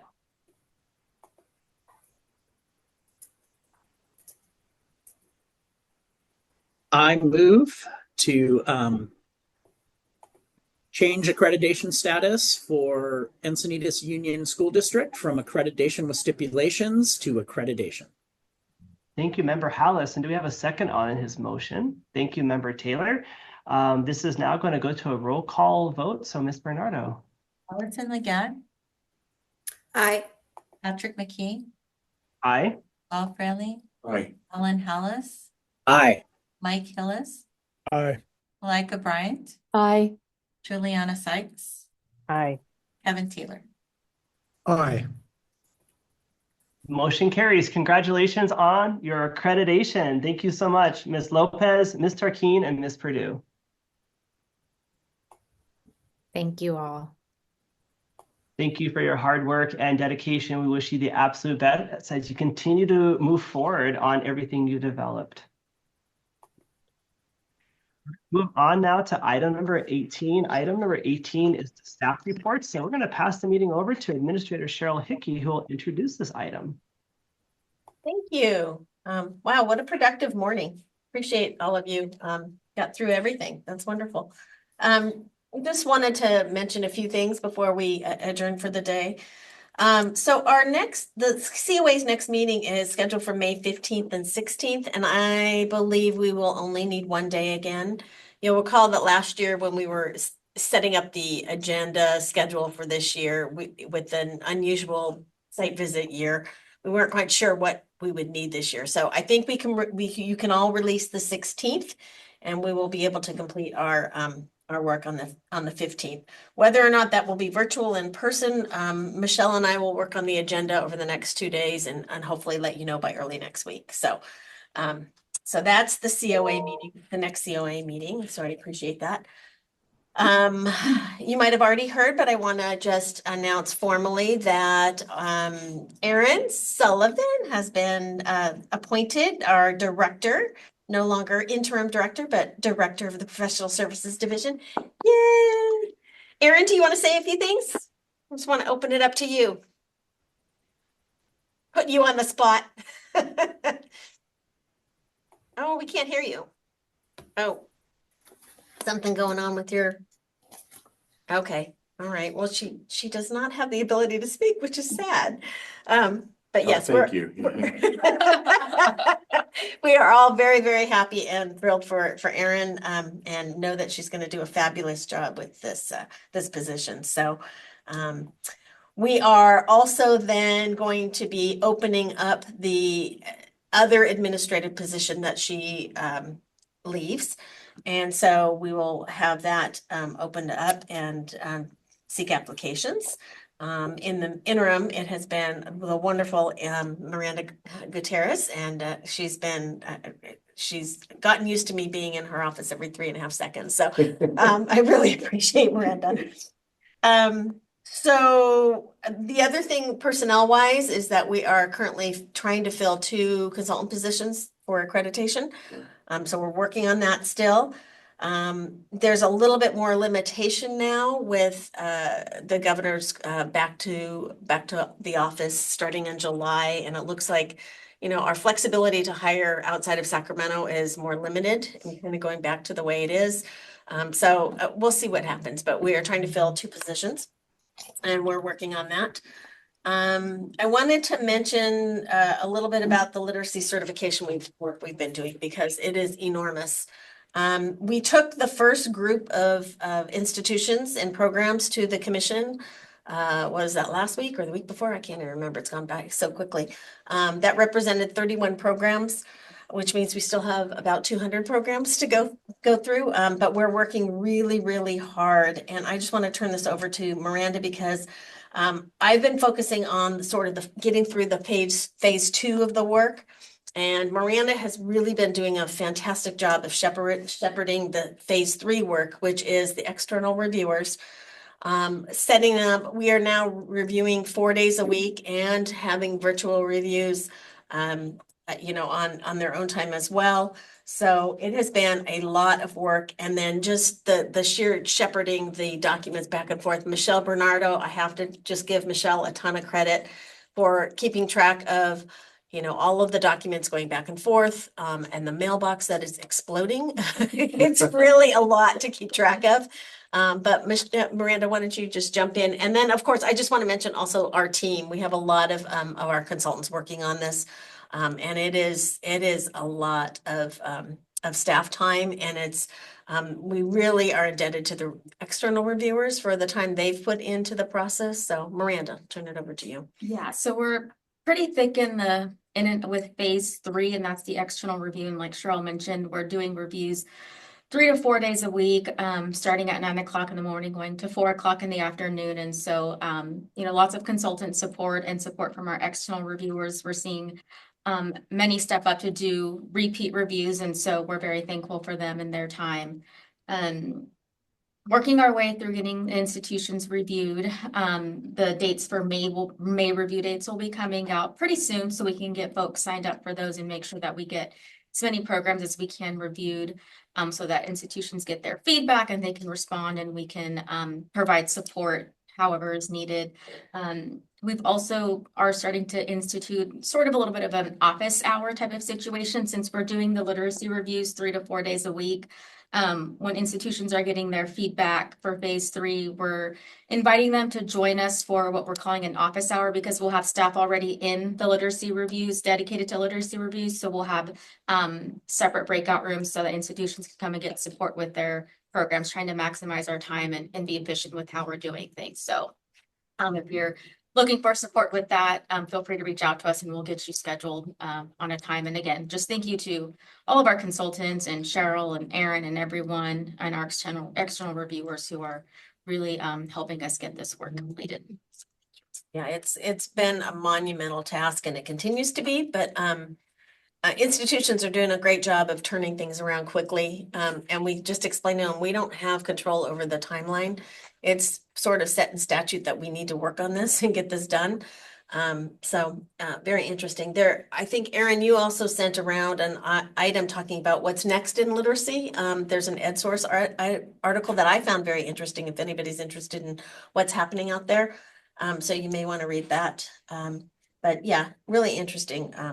And that one was really focused on. Oh, we can hear you. Good. I know. I figured out my microphone after the fact.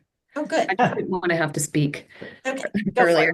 It's an article that's focusing on what's happening with K-12 teachers, because the state's been trying to then, you know, update their preparation to work with science of reading curriculum, et cetera. And there are some bills moving forward that are a little more forceful maybe than some previous legislation that said they should have some additional PD. I think there's one moving through right now that will require it.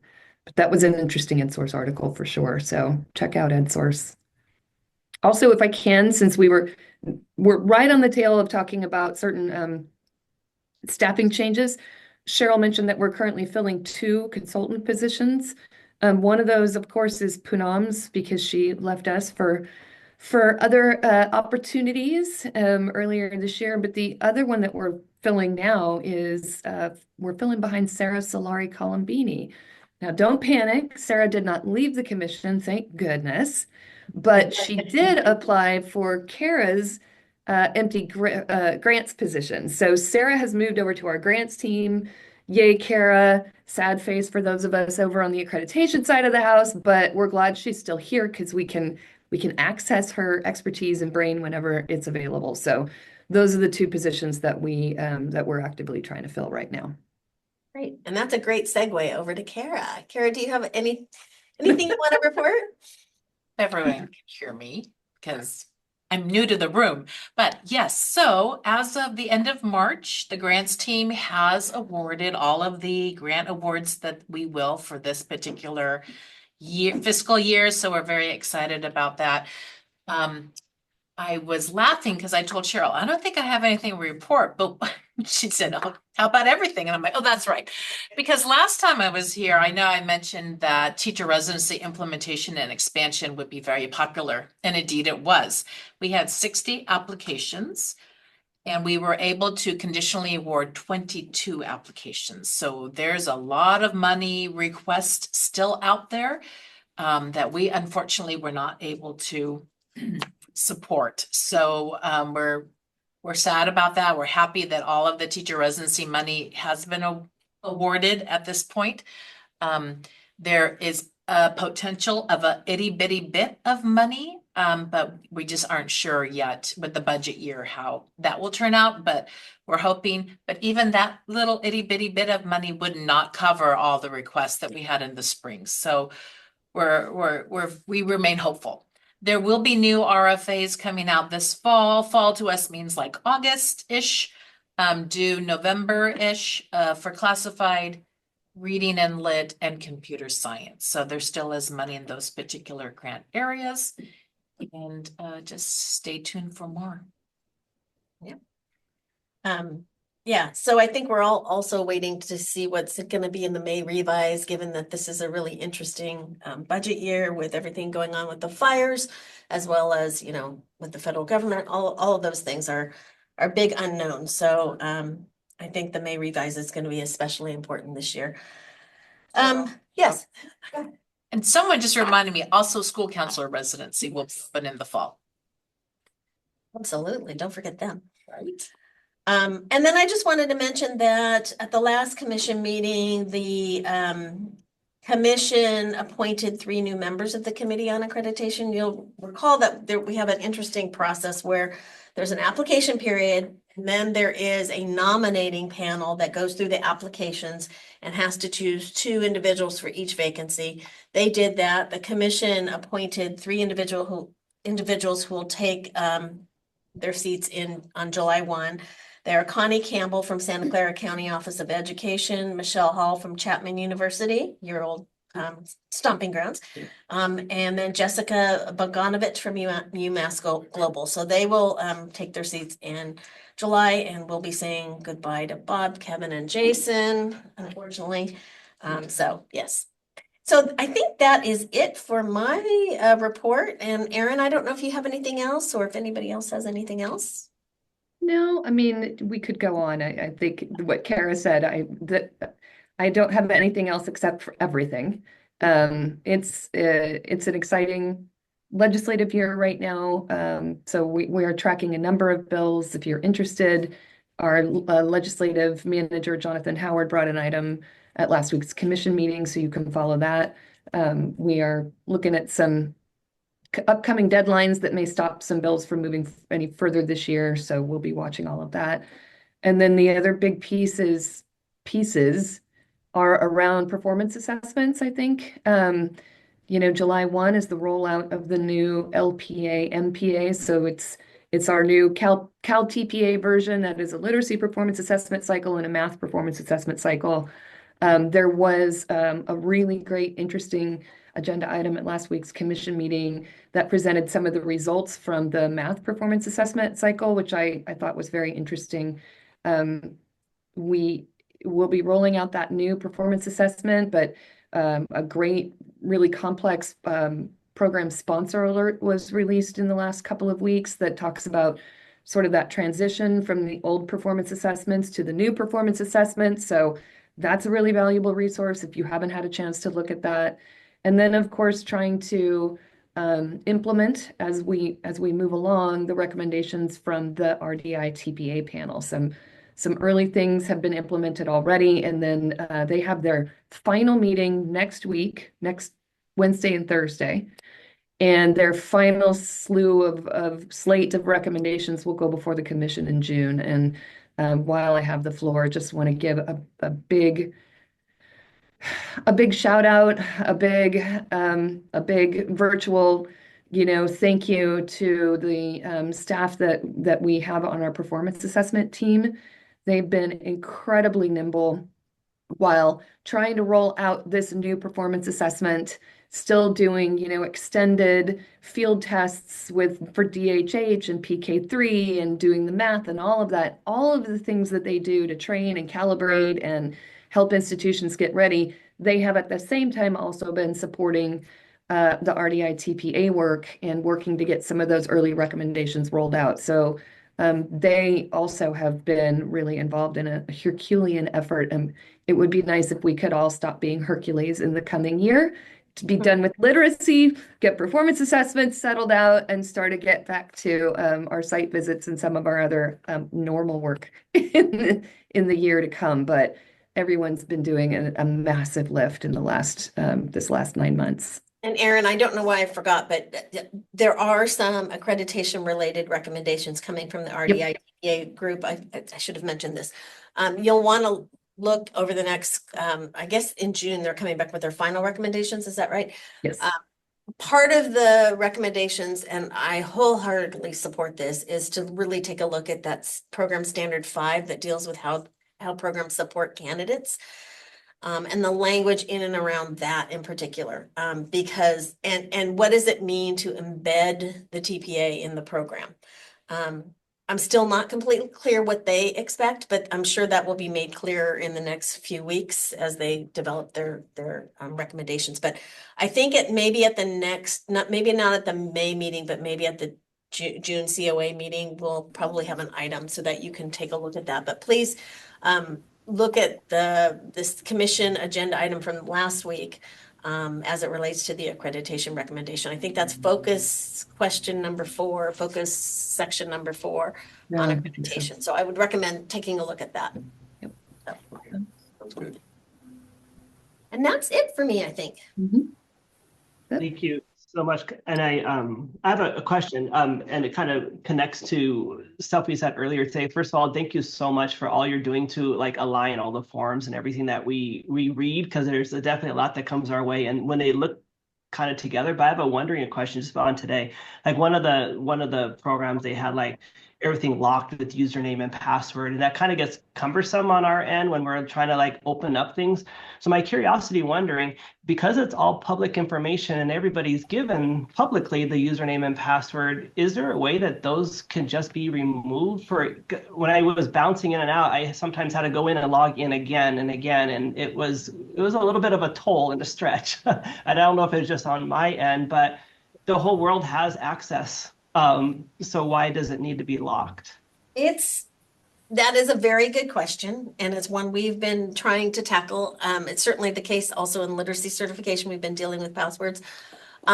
Most of it has to do with university policies. And unless we had the authority to require them to have an open, which I don't know that we have that authority, we've been working closely with them to try to make it as seamless as possible. In some cases, it is just a password and you're able to get it right in. In other cases, it's their whole Canvas system, their learning management system, and it does get a little challenging. I just don't know that we have the authority to mandate that it be open. And I don't know, Erin, if you want to jump in on that, but. No, it's really working with them around their own IT restrictions. And it's not limited to universities. It happens at LEAs as well, what they can and can't provide, and also what we are and are not allowed to access. So we here at the commission, meaning as staff is reading things, there are certain platforms that we can't get around. So at times, the passwords that you get to unlock their data or their information for these reports, they will go back in and lock that back down again after the report has been provided to you. So we struggle with that. I mean, an alternative that was floated to us once was we could host all of their reports on our website, but then that puts us at risk. If our IT people are listening right now, their heads just exploded, because then we become responsible for those reports that really are generated by this other institution. So I know the workaround can be clunky when you come up against those passwords, but we welcome if anybody has any ideas, if your own institution has managed that in some unique way that we simply haven't thought of or encountered yet, we're open. But right now, this is sort of what we're limited to. That's interesting, just because as an institution, person who does that for my institution, I didn't think that was negotiable, in terms of open access or not. And that was something that we really scrambled to make sure was in place, and we figured it out, but we had to work hard at it. And so, I mean, to Patrick's point, sometimes there's times where people have to scramble to figure things out. That's been like a thread of our conversation today a little bit, right? Yeah. But I understand too. So Yeah, I mean, when they start getting their, our lawyers tell us we can't, so. What do you do with that? Yeah, exactly. So, yeah. And I'm not an IT person. I make no bones about that. So I'm the worst person to ask how to do this. So, we've done what we can, but we will, and we encourage as many people, especially if they're going through IIA in particular. One of the things I find frustrating is if I'm just trying to look up information on an institution on their public webpage, if I have to sign in or say that I'm interested in the program, I find that extremely frustrating. I think, general information about an institution and their program should be accessible by the public, but, and I think we've made that clear in our IIA documentation, is that it can't require passwords, but, I think that's in actually program standards, if I'm not mistaken, that there is something in there about there has to be public domain information. I think with today's, it wasn't about precondition, precondition. And today's, as an example, it was all there. It wasn't anything like a secret. It was all the precondition, everything that should be available publicly was locked down. And because there is that precondition that has to be, the elements have to be public. That was just my curiosity, definitely not to create any complications with laws or anything, lawyers. But if we're going to have public comment on public information and they're not giving us public information, the kind of the cart horse thing that starts to happen with how is this really able to be fully fledged, and they're giving us the password anyways. But I get, Erin, what you said, that then they lock it down afterwards. So maybe it is that conundrum. Well, and I was not here for the whole meeting, so I don't know if you're talking about perhaps an IIA institution. We didn't have any, these were stage 5, right? So sorry, I was thinking about commission issue.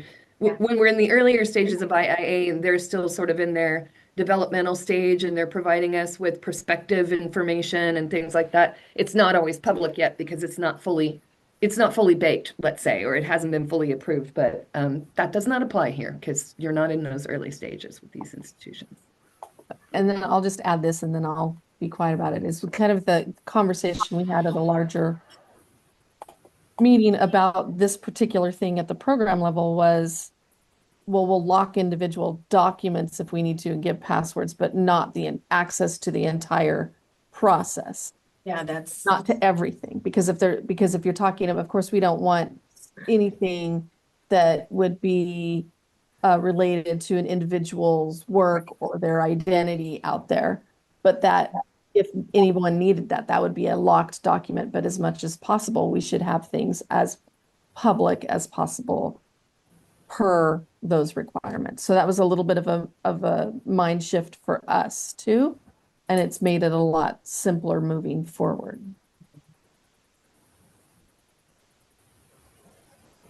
No, thank you. Thank you for always like listening and continuing to make things smooth, because it is smooth. Everything is smooth. And I just, sometimes we have this idea and it may just be an idea, but I just appreciate just everyone's openness. And we always, like Member Brian said, we always make it through and we make it happen. So I think we're on, speaking about public comment and public documents, I think we're on public comment now as a segue. Nice segue. Very nice. Do we have any member of the public with anything they would like to say? Please remember to use the raise your hand icon, or if you're joining via the toll-free number, press *9 on your phone to inform the meeting moderator that you would like to speak. The moderator will then inform you when it is your turn to speak. So we'll pass this over to Ms. Bernardo. There are no public comments. Excellent. So with that, having no further business, I adjourn the April 2025 meeting of the Committee on Accreditation. As shared earlier, the next scheduled meeting of the committee will be on May 15th, 2025 Thank you. Thank you, everybody. Right. And thank you, Thanks, Bob, everybody. for coming to Sacramento. You're welcome. Bye-bye. Thank you. Everybody. Thanks, Thank you. everybody. Bye. Bye. Bye.